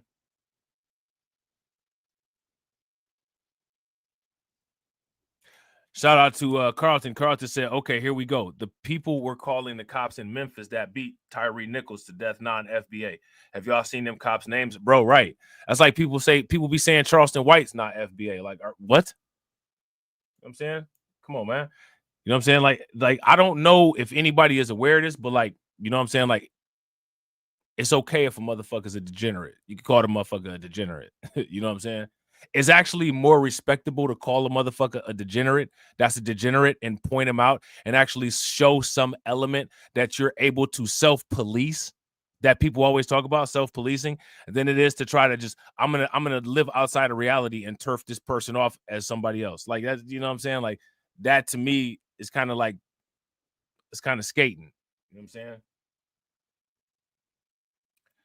Shout out to AB. AB says, if Robb was going at us, I think we would undoubtedly know. I would agree. Right. Facts. Super facts. Shout out to Alpha Male Pimp Network. Alpha Male Pimp Network says hip hop is a culture of rebellion and anti-establishment in its origin. Here's my question: what is it today? What is it today? When they talk about waving them choppers, they talking about waving them choppers at the KKK. They talking about waving them choppers at a plantation. I ain't never heard no song like that. Maybe some shit that Goody Mob said. Maybe some shit that Outkast said. Maybe some shit that A-Ball and MJG said. Maybe some shit that old school Ghetto Boy said. But beside and Nas, you know what I'm saying? But beside that, you know what I'm saying? What about Cool G Rap?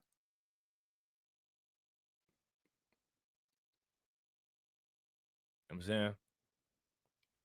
Now, again, here goes my thing, right? I don't have an issue with hip hop. I'm not the one that said that hip hop is quote unquote equivalent to quote unquote our culture, right? Because I always use the example of the movies, right?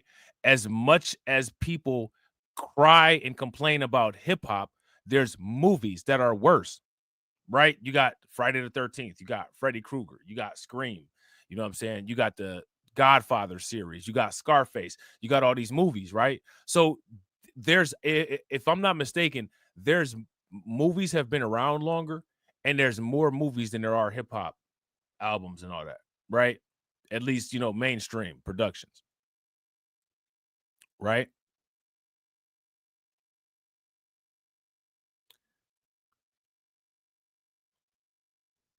How many people look at movies as quote unquote American culture? That's my question.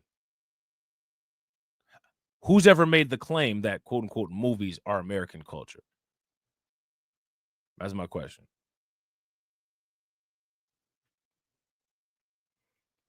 Shout out to Alonda. Alonda said, I think hip hop is meant to be the edgiest of all the genres of music. I don't know. When I used to make rap music, I made rap music that I related to. Things that I saw, things that I was involved in, ideas that I had, you know what I'm saying? But my question is, though, if art form is a part of culture, what kind of crimes does that art form frequently talk about? The art form frequently talks about killing and selling drugs, right? I wouldn't associate that with quote unquote my culture, but that's what hip hop talks about. A lot of hip hop, a large majority of it, a lot of successful hip hop. You know what I'm saying? So now, shout out to Alpha Male Pimp Network. Alpha Male Pimp Network says what it is today is owned and controlled by folks who are not like us. Right. Because if they were like us, then they wouldn't own and control anything. Right. Because we don't own and control anything. So they're not like us because they own and control it. Right. Right. If you guys would agree, give me a thumbs up. If you guys would disagree, give me a thumbs down. How does it get owned and controlled? See, because that could be another quote unquote cultural conversation, the culture of non-ownership. Right? Yeah, now here's then there's a crossover, right? People glorify the characters in those movies. Not only do they glorify the characters in those movies, but hip hop artists name themselves after the most vile characters in those movies, don't they? Many hip hop artists. We just saw somebody that got arrested with the last name Escobar. I fuck with Nas. Shout out to Nas, is my boy, but Nas used to call himself Escobar. People need this. It would employ people. It would be in people's best interest to not talk around reality. If you have to talk around reality, what that shows is that is a self-exposure that you can't deal with reality. I don't care about any of this shit. You know what I'm saying? So that's why I can talk about the shit like that. I fuck with hip hop. I've made rap music. My lyrics is hardcore shit. Anybody ever listen to any of my shit? You know what I'm saying?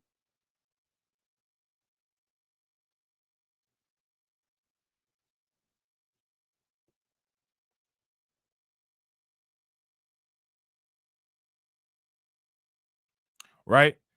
But here's the thing, though. I'm not denying that.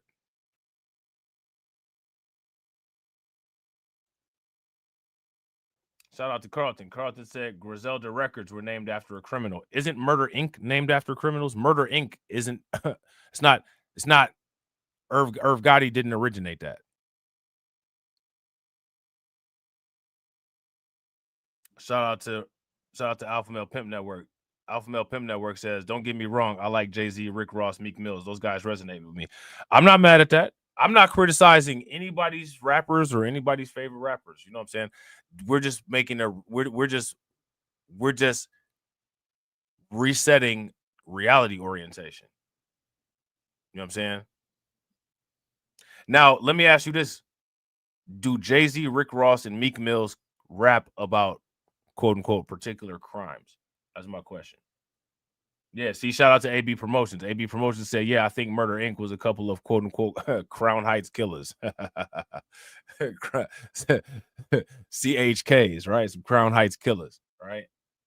So again, here's my thing, right? When it comes to this, why does YouTube have everybody so why do people allow YouTubers to make you cowards? Is my question. You know what I'm saying? Shout out to Carlton. Carlton said, when are we going to get rappers that name themselves Frederick Douglass, Benjamin Banneker, or Ida B. Wells? Or even at the very least, Frank Lucas. I mean, shit. At the very least, I mean, Frank Lucas. Shit. The fuck? Out of everybody black in the entertainment industry, especially the criminal worshipers, I mean, the fuck? Denzel Washington was the one that had to bring attention to that as the actor. You know what I'm saying? The fuck? Now, where's Umar Johnson's, sermon about self-hate on that shit? You know what I'm saying?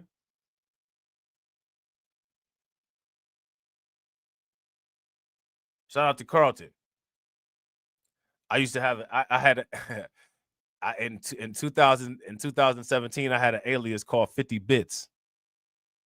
You know what I'm saying? 50 Bits. You know what I'm saying? 50 Bits would be 5 million today. You know what I'm saying? After deputies say he lured a young girl into a bathroom and raped her. That suspect running off. So again, I gotta ask this question, man. Have people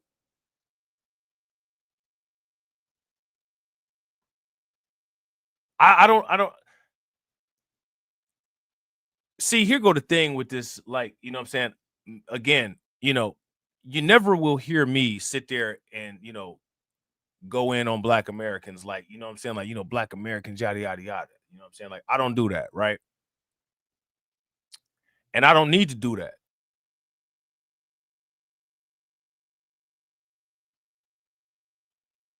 But I think people got such low confidence and such inability to defend themselves and are so broken. You know what I'm saying? So broken by mainstream media news reports and so broken because people care so much about what other people say about them. People got to do this thing where they like, it's not us. It's not us. We didn't do it. It's not us. We didn't do it. You know what I'm saying? Me personally, like but I don't give a fuck about none of that shit. I don't give a fuck if a motherfucker think we did it or not. That whole idea to me is like some weird ass form of buck dancing. You know what I'm saying? It's like trying to get in favor of. And I never thought that, like, in 2025, like, you had to tell people, like, it don't matter if you show these people that it's not a Black American that did this shit. If you listen to racist ass white people, it don't matter. All racist ass white people dislike Black Americans the worst. So you should already had an assumption that if they're saying something negative, it's automatically always going to be targeted at us. It don't matter how many times we show, somebody's not a Black American, or how many times we make accusations of people not being a Black American. The people that you're making this accusation to are not going to care.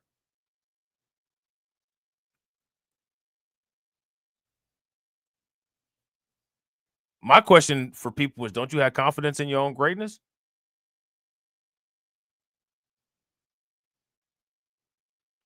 The media has beat people down so badly that instead of being able to be like, damn, this is a foul ass crime, the knee-jerk reaction, man, that's a tether right there. Man, what a okay, sure. You know what I'm saying? Like, now back to the fact this motherfucker, you know what I'm saying, raped the 11-year-old. And it doesn't matter. The very people that people want to get favor from, they're still going to make up shit and say that, quote unquote, they're still going to play the divide and conquer game.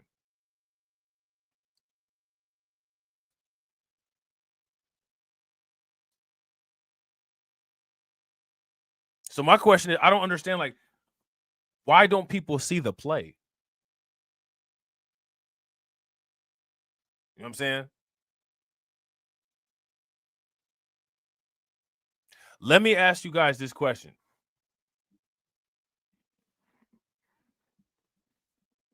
When is the last time anybody saw a meaningful debate between, quote unquote, somebody like and somebody not like When is the last time anybody seen a meaningful debate, and who was in that debate? Anybody? I saw it, Saint and Sinner. He was debating some Hebrew Israelites. I thought those were pretty good. That was pretty good content. But that's debating religion with a Hebrew Israelite. It's not the same thing. When is the last time you guys seen your YouTube gods get into a ring with, maybe like a right-wing god, say for instance, like a Matt Walsh or a Ben Shapiro?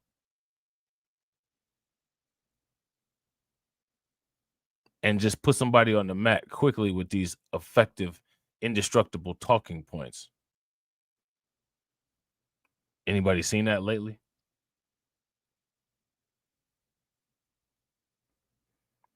Shout out to Cassie. Cassie said DeSantis versus Newsom was hilarious.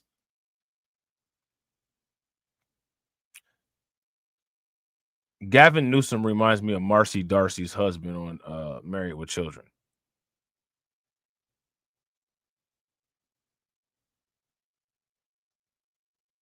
When is the last time anybody seen somebody just take them YouTube talking points and go upside somebody's head with it good, and they could clip it up, put it all over the place? Yeah, you know what I'm saying? This person was debating with Matt Walsh, or this person was debating with Ben Shapiro, and they just went in on him with the talking points. You know what I'm saying? Like, it was like yada yada yada, and then Matt Walsh had brought up some crime statistics, and he thought he was gonna get him on the corner, and then he said, "Check this motherfucker's forehead, fool." You know what I'm saying? Where this motherfucker from? I'm backing out this shit I won. Where the clips at?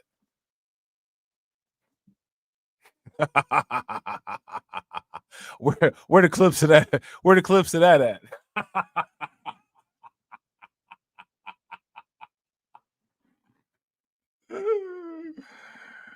Oh man, they got the regular water guns, man. They don't even have the super soakers. They're not even using the super soakers. First and foremost, they're using water guns. The water guns that they use are not even the super soakers. They're the ones with the little trigger that comes out after you use it too much. Oh man, come on, man. Hey, listen. When are people going to demand definitive winning is my question. When are people going to demand definitive winning?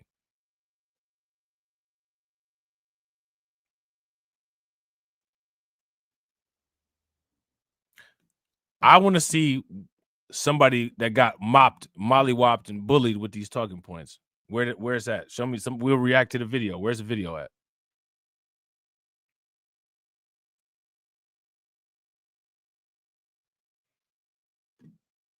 I know y'all got one out there. I know there's one out there. Come on, man.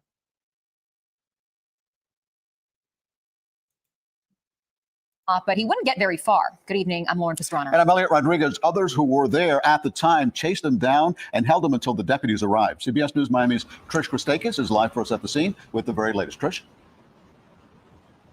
Elliot, Lauren, absolutely disturbing details today. Police say an 18-year-old man raped an 11-year-old little girl at the park behind me. We're at Gwen Cherry Park in Miami. Now, I spoke to a former classmate of that man accused, and he's absolutely disgusted by what happened. Take a look.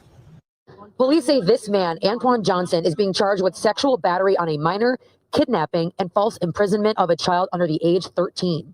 A man who wanted to remain anonymous tells CBS News Miami he went to school with him in 9th grade, and their whole community is disgusted by the allegations. So you wouldn't think, somebody would do something like that, but it's disgusting. According to the Miami-Dade Sheriff's Office, Johnson asked the 11-year-old girl to grab him toilet paper from the women's bathroom. He then followed her in, put her in a stall, and raped her twice.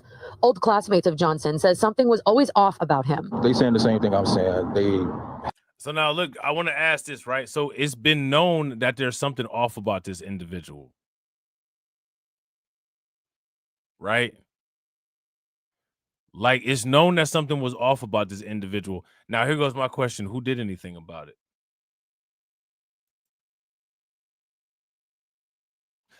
I want to ask y'all this question. If it's noticed that there's something quote unquote off about somebody and no one says anything or does anything about it until that person harms somebody,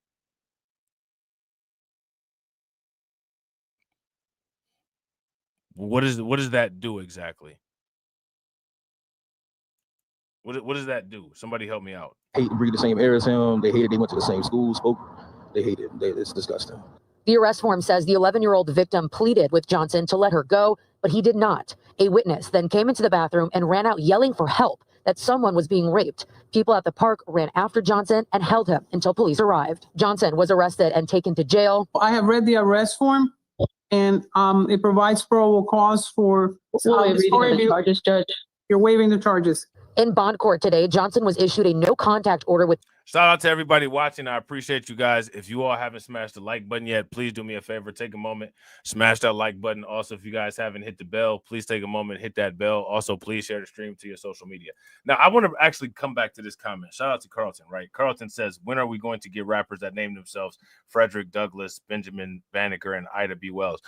Wouldn't that imply an appreciation of quote unquote the culture? Because, Frederick Douglass, Benjamin Banneker, Ida B. Wells, those people are quote unquote part of the culture, right? But instead of naming themselves those names and instead of naming themselves, something like Frank Lucas or even Nicky Bonds, right? We have the names that they name themselves. I find it fascinating. As much as people don't like 50 Cent, especially you guys as YouTube superheroes, especially as much as you guys YouTube superheroes, anytime they get a chance to slight 50 Cent or throw some shade his way because he might have said something that hurt their feelings. One thing 50 Cent did do? 50 Cent named himself after a black gangster.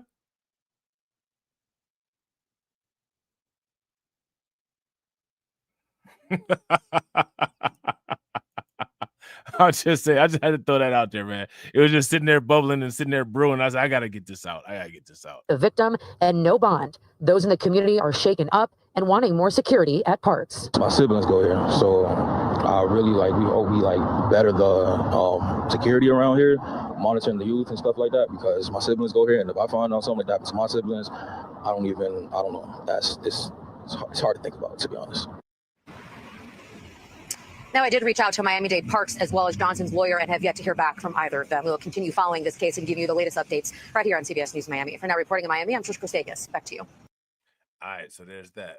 All right, so let's talk about it. Who know what jugging is?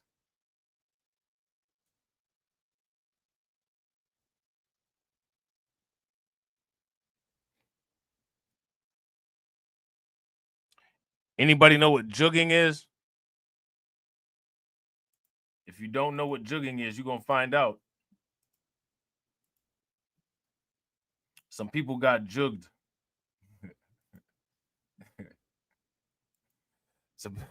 Some people got jugged at the bank. Now, culture conversation. Now remember, if I'm not mistaken, Fetty Wap made a couple references and a couple songs about quote unquote jugging. If this is true, give me a thumbs up. If it's not true, give me a thumbs down. I'm just saying. Well, 3 men are in custody after Irvine police say they committed what is known as bank jugging, a nationwide trend where victims are targeted after they withdraw cash at a bank. KTLA's Orange County Bureau Chief Chip Yost is live in Irvine to explain. Hi, Chip. Yeah, these arrests happened while police had these suspects under surveillance, and the arrests were caught on video. Irvine police say these 3 men being arrested outside a Seal Beach bank Tuesday are suspects in a nationwide crime trend known as bank jugging, or put more simply, bank following. What that usually entails are suspects would go to a parking lot of a local bank, do surveillance on who's coming in and out of the building. Now, let me ask you guys this question. If you use Bitcoin, would you ever be a victim of a bank jugging?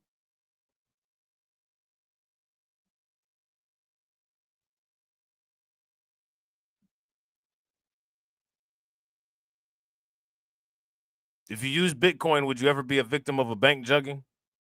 Has anyone ever been has anyone ever been bit jugged? Anyone ever been Bitcoin jugged? I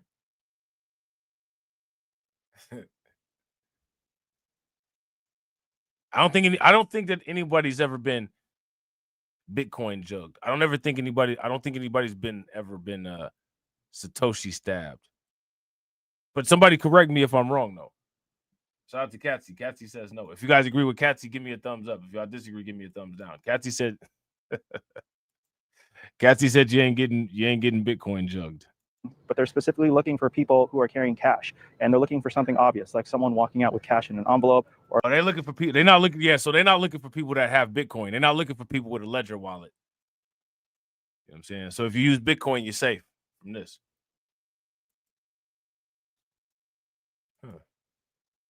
Our banker's bag. Irvine police say they first started following Maurice James, Samuel Polite, and Javon Matthews earlier this month. Samuel Polite.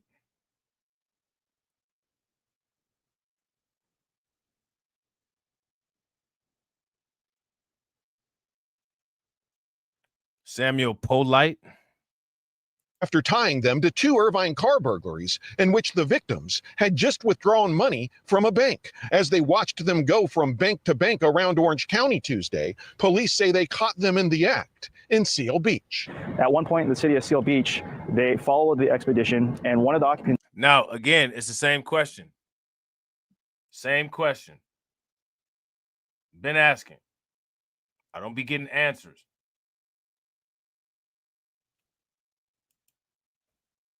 Who made these individuals do this? How were these individuals, quote unquote, made to do this? Somebody help your boy out. Exited the vehicle quickly and smashed a window of a nearby parked vehicle, grabbed a banker's bag, and tried to flee. Our detectives were able to stop them shortly after and detain 3 individuals who were placed under arrest. All 3 of them were from the state of Texas.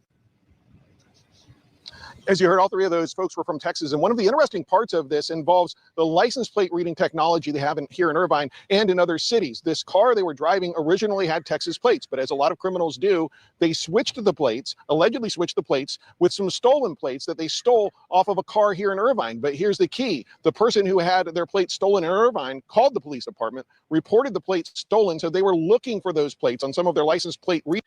What's the point? Why would you this is the can't even do crime right.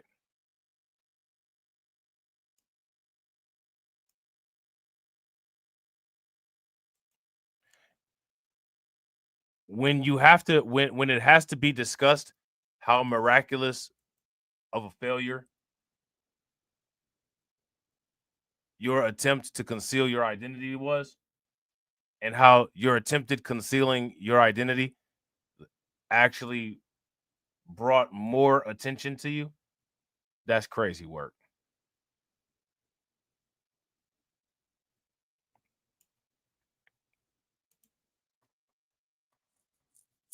That's crazy work.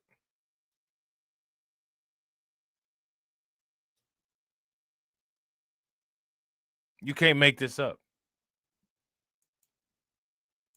And that's one of the ways they were able to figure out and tie these three guys to these burglaries here in Irvine and eventually get surveillance on them and arrest them in Seal Beach, is because they had the stolen plates in the system that came up. They were able to link those stolen plates to this other case in the Texas truck and the Texas plates.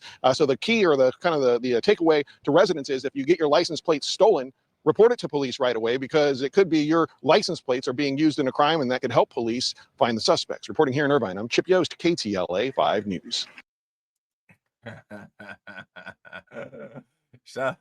This is what I'm saying. Shout out to Brooklyn Queen. This is what I'm saying. No future alphabet agency hackers in that group.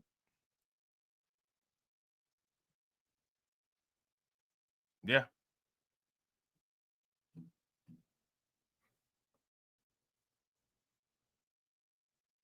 Yeah. No future alphabet agency hackers in this group here. Now, I want to ask you guys this question. Is this mean of us to say? Is this mean? Shout out to Brooklyn Queen. Is Brooklyn Queen being mean? I don't think Brooklyn Queen is being mean. It's just an observation. Now,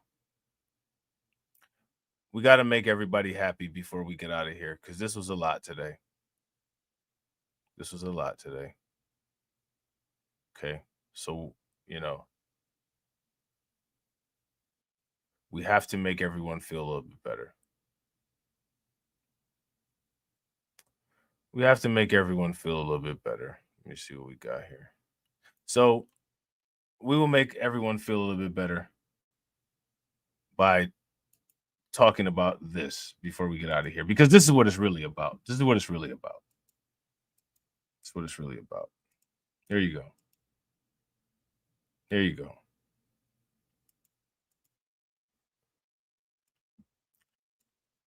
There you go. Right there.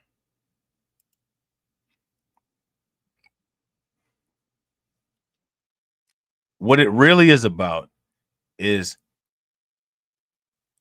at least it wasn't us, right? So everybody can have a sigh of relief and wipe the sweat off of their forehead and exhale slowly and, decompress and say, whew.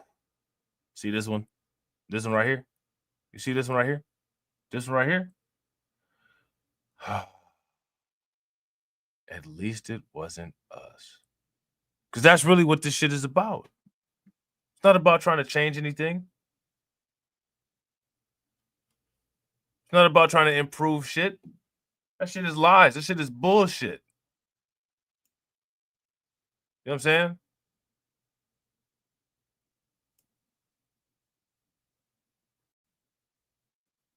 Look at this. This happened in my hood, Akron, Ohio.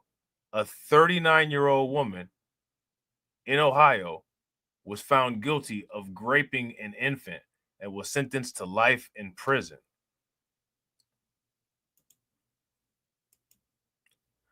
On June 12th, a jury found Christina Jacobson guilty of the following charges: 2 counts of illegal use of a minor or an impaired person in nudity-oriented material or performance, both second-degree felonies; 1 count of rape, a first-degree felony; 1 count of gross sexual imposition, a third-degree felony. Christina Jacobson was sentenced to life in prison without the possibility of parole. The punishment comes months after her co-defendant was also sentenced to life in prison. Disgusting. This must be the co-defendant.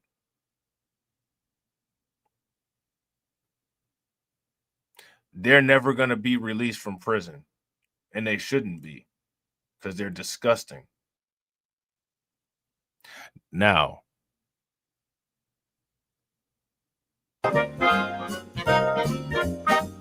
here goes, we got to ask the question.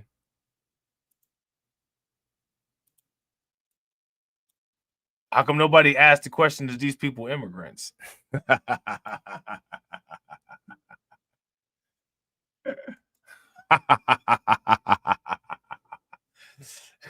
Shout out to Alpha Male Pimp Network. Alpha Male Pimp Network says, please bring back the following live streams in addition to Crimecast: Surviving the Suburbs, Tales from the Cryptocurrency, and Simp Enforcement. Yeah, I plan to. I haven't had a chance to do Tales from the Cryptocurrency because I've been trying to catch up on this stuff, but it's a lot going on with crypto. I'm trying to actually hurry up and get these things done so I can get around to it. But it's just, this stuff is just, you just end up getting stuck. You know what I'm saying? Shout out to Alonda. Yeah, I plan to. I don't know if I'm gonna be able to do it on midnight though, at 2 on Tuesday. It's kind of hard for me to do it at those times. But what I was thinking about is I could do like some videos and have them possibly premiere. You know what I'm saying? At midnight. Yeah, I the only reason why I don't get a chance to post consistently on all that stuff is because I just don't have time. Shout out to Alpha Male Pimp Network, the C19 report. Yeah, it's mad cases of measles going on right now. I actually want to talk about that stuff, but you know what I'm saying? By the time you get done talking about all this stuff and there's some stupid stuff going on with some undocumented migrants all the time, you don't even get a chance. I'm telling you, it's so much stuff going on, it's not even a chance to talk about all of it. You know what I'm saying? That's why I be roasting other YouTube content creators. I'd be like, for real, they're not talking about this stuff. They don't want to take the hit. Other YouTube content creators don't want to take the hit on viewership by talking about things that are not constantly viral or are not constantly things that's going to draw everybody in there. You know what I'm saying? So they don't want to take the hit. They don't want to fall out of favor with the YouTube algorithm. Imagine that. The people they're more loyal to the YouTube algorithm than they are to you guys. Shout out to Katsy. Katsy want us to do some sciencey stuff. Shout out to Alonda. Alonda said we also want React. Where AB Promotions at? He's still in the chat. Blame AB Promotions that we ain't had reacts. AB Promotions finna get thrown under the bus like how TD throw me under the bus all the time. Blame TD too. Do you know what I'm saying? Can't never forget TD is always to blame too. You know what I'm saying? Don't forget that. Don't forget that. Oh no. The hell? What the hell? This shit talking about standby for a live event. What happened to the video with the dude in jail? Hold on real quick.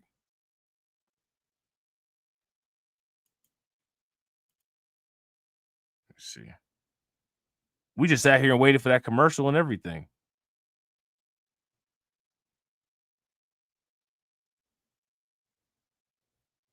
And I was doing this. Hold on. See, I don't know what they're talking about here. Standby for a live event. So they don't have a video. They don't have an original video that they had.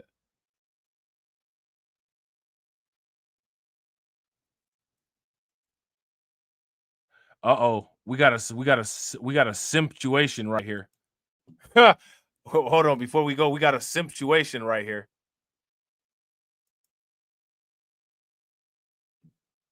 Did y'all see this? A violent simp. Crazy. Because some chick said she just wanted to be friends. Hold on real quick. Hold on. Hold on. There we go. Now then they just do this. Officials in Minnesota said 22-year-old Kaylee Arce was found dead in her apartment after she didn't show up for work. This dude right here deleted her. And look at that. He might be an undocumented bro. Jose Luis Lopez, Zeke, 27. This dude is 27? He's looking bad out here, fam. Has been charged with her murder, according to the Hennepin County Attorney's Office. It's always going down in Hennepin County. Ain't that where Derek Chauvin and the George Floyd stuff was going on?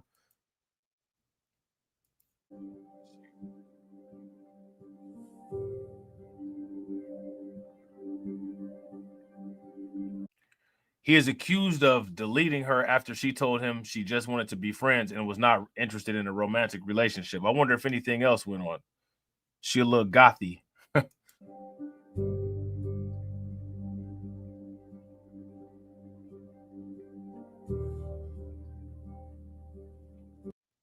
What y'all think about that? Simp accused of deleting 22-year-old after she told him she just wanted to be friends. I'm not trying to be funny, but don't you know that like that's actually a better situation? You know what I'm saying? Like,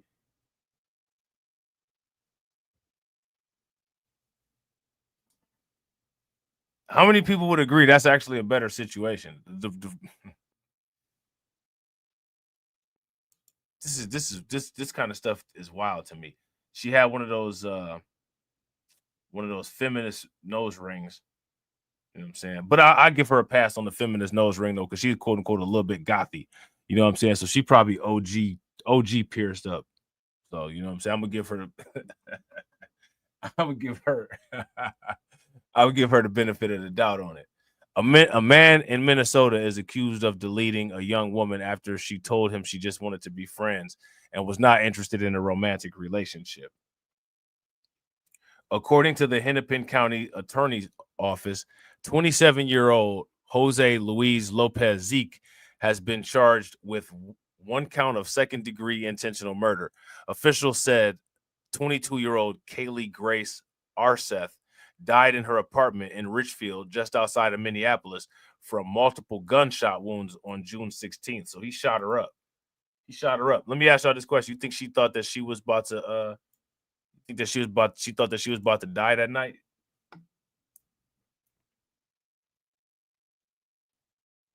I don't think she thought that she was about to die that night. She's probably just doing whatever, you know what I'm saying, gothy people be doing. And then next thing you know, he pop in. You just want to be friends? You just want to be friends? And then that was the end. That was it.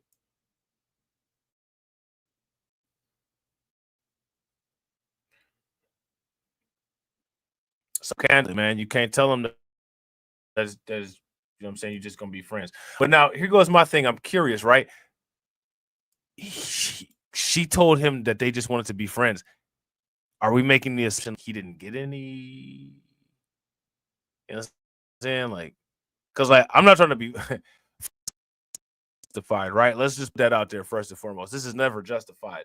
But to go to this extent, if you didn't get any, is really wild. You know what I'm saying?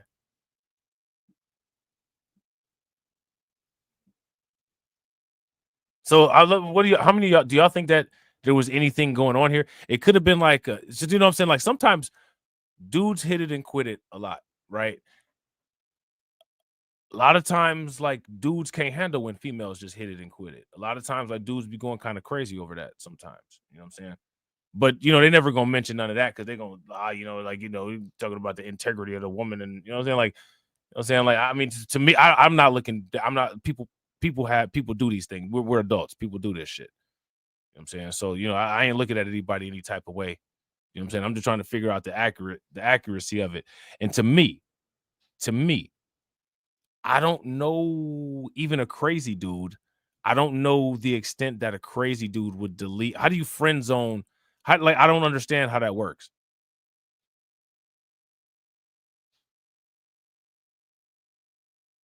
You know what I'm saying? I don't understand how that works. So here it says, according to a criminal complaint obtained by KARE, Arseth's family called police for a welfare check the next day after she didn't show up for work and would not answer her phone or her door. When police entered her apartment, they found a gruesome scene. The attorney's office said the text messages between Lopez Zeke and Arseth leading up to that day showed that the two knew each other. The messages revealed that Lopez Zeke was asking for a romantic relationship with Arseth, saying he wanted to go on real dates, while she made it clear she was only interested in a friendship. I think they was, you know what I'm saying? They was intimate, quote unquote. He wanted to go on some real dates. I don't want to just come over here and dump in you for 2 hours. You know what I'm saying? Like, I want to actually take you to the movies or something. You know what I'm saying? She said, nah, I just want the dump. That's it. You know what I'm saying? I don't want the movies and all that. I don't want to do all that. Just, you know what I'm saying? Come over here, do what you got to do, and that's it. Because when people say that they just want real dates, what are the quote unquote fake dates? Like what is the not real dates? Well, the not real dates is usually like, you know what I'm saying? Like we friends with benefits.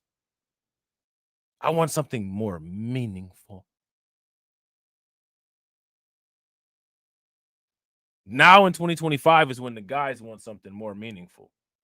You want something more meaningful. In 2025, the girl's just like, nah, you know what I'm saying? Like I'm just transaction for me.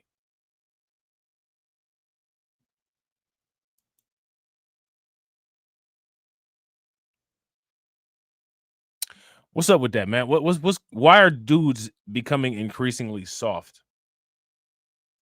Anybody know why? Anybody got the answer for that? He just wanted to be held. You know what I'm saying? So if he just wanted to. Now, I don't know how safe this is with dudes moving like a woman, because like women lash out a lot. And if more dudes' mind state is like a woman and dudes are lashing out, dudes are violent. Women are violent, but dudes have a little bit more means to be violent. And we got like a lot of emotional unstable males out and about. Now, here go my thing, right?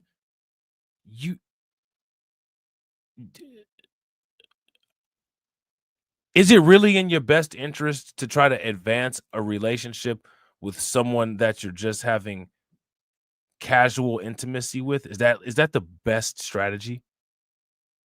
Because I don't know, like to me, like me personally, kind of like it may not really be that much of respect for a relationship, or not maybe that much respect, but not a desire for a relationship. If somebody just kind of wants the casual shit at the moment, like, I just want the casual shit. I don't want to do all that extra shit. You know what I'm saying? You sit up here talking about going to the movies. I just need to get off every now and then. You know what I'm saying? Like, I don't need all that extra shit. But don't you feel what I feel? Yeah, and then you go home and I go to work. That's not what I meant. Nah, I can't handle it. And then you go back to the house and then shoot the person up. Like, come on, man. According to KTSP, Arseth's friend told police that the two met online. They had reportedly been spending time together, but the relationship was not romantic or sexual. How does the friend know this? She had a camera in there? What's a real date? See, they had been spending time together, but this time spent was the kind of time that made the guy say, I want a real date. What kind of time spent together makes somebody say, I want a real date, ladies and gentlemen?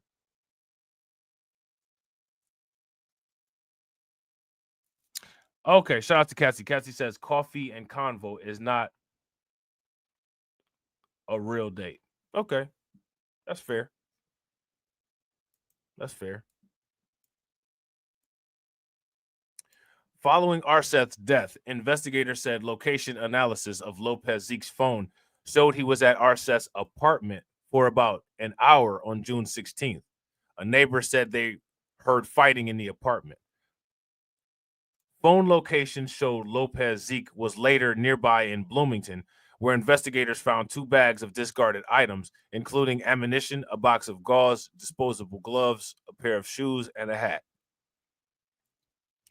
They also reportedly found wipes, masking tape, and rubber gloves in a trash can. When he was arrested, police said Zeke didn't seem surprised and that he had multiple scratches and wounds on his arm. KSTP reports that investigators later found a Glock 9mm firearm inside his home. In a statement, Hennepin County Attorney Mary Mority called the case a terrible instance of extreme targeted violence that took Kylie from her loved ones. Okay? Kaylee, I guess, from her loved ones. Lopez Zeke is being held in Hennepin County Jail on a $3 million bond. Huh? A GoFundMe for Arseth's family described her as vibrant spirit with a very bright, sassy, funny, and caring personality. Her loved ones remember her as a daredevil artist, music lover, and athlete. During her time at Wayzata High School, Arseth was both on the swim team and the track and field team. She also loved to skateboard and snowboard. Her family said she loves kids and currently works as a behavioral technician for autistic children. So again, healthcare worker. All these women that got attacked, healthcare workers.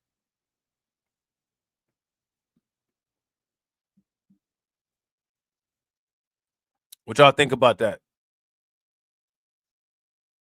What's up with people? People got a problem with healthcare workers?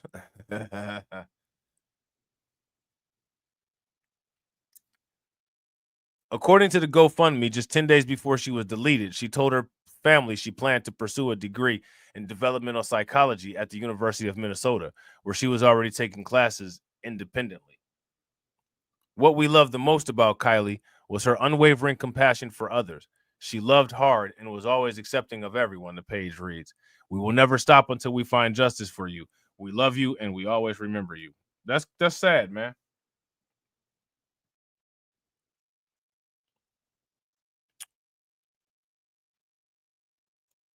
That's sad. What y'all think about that? There you go.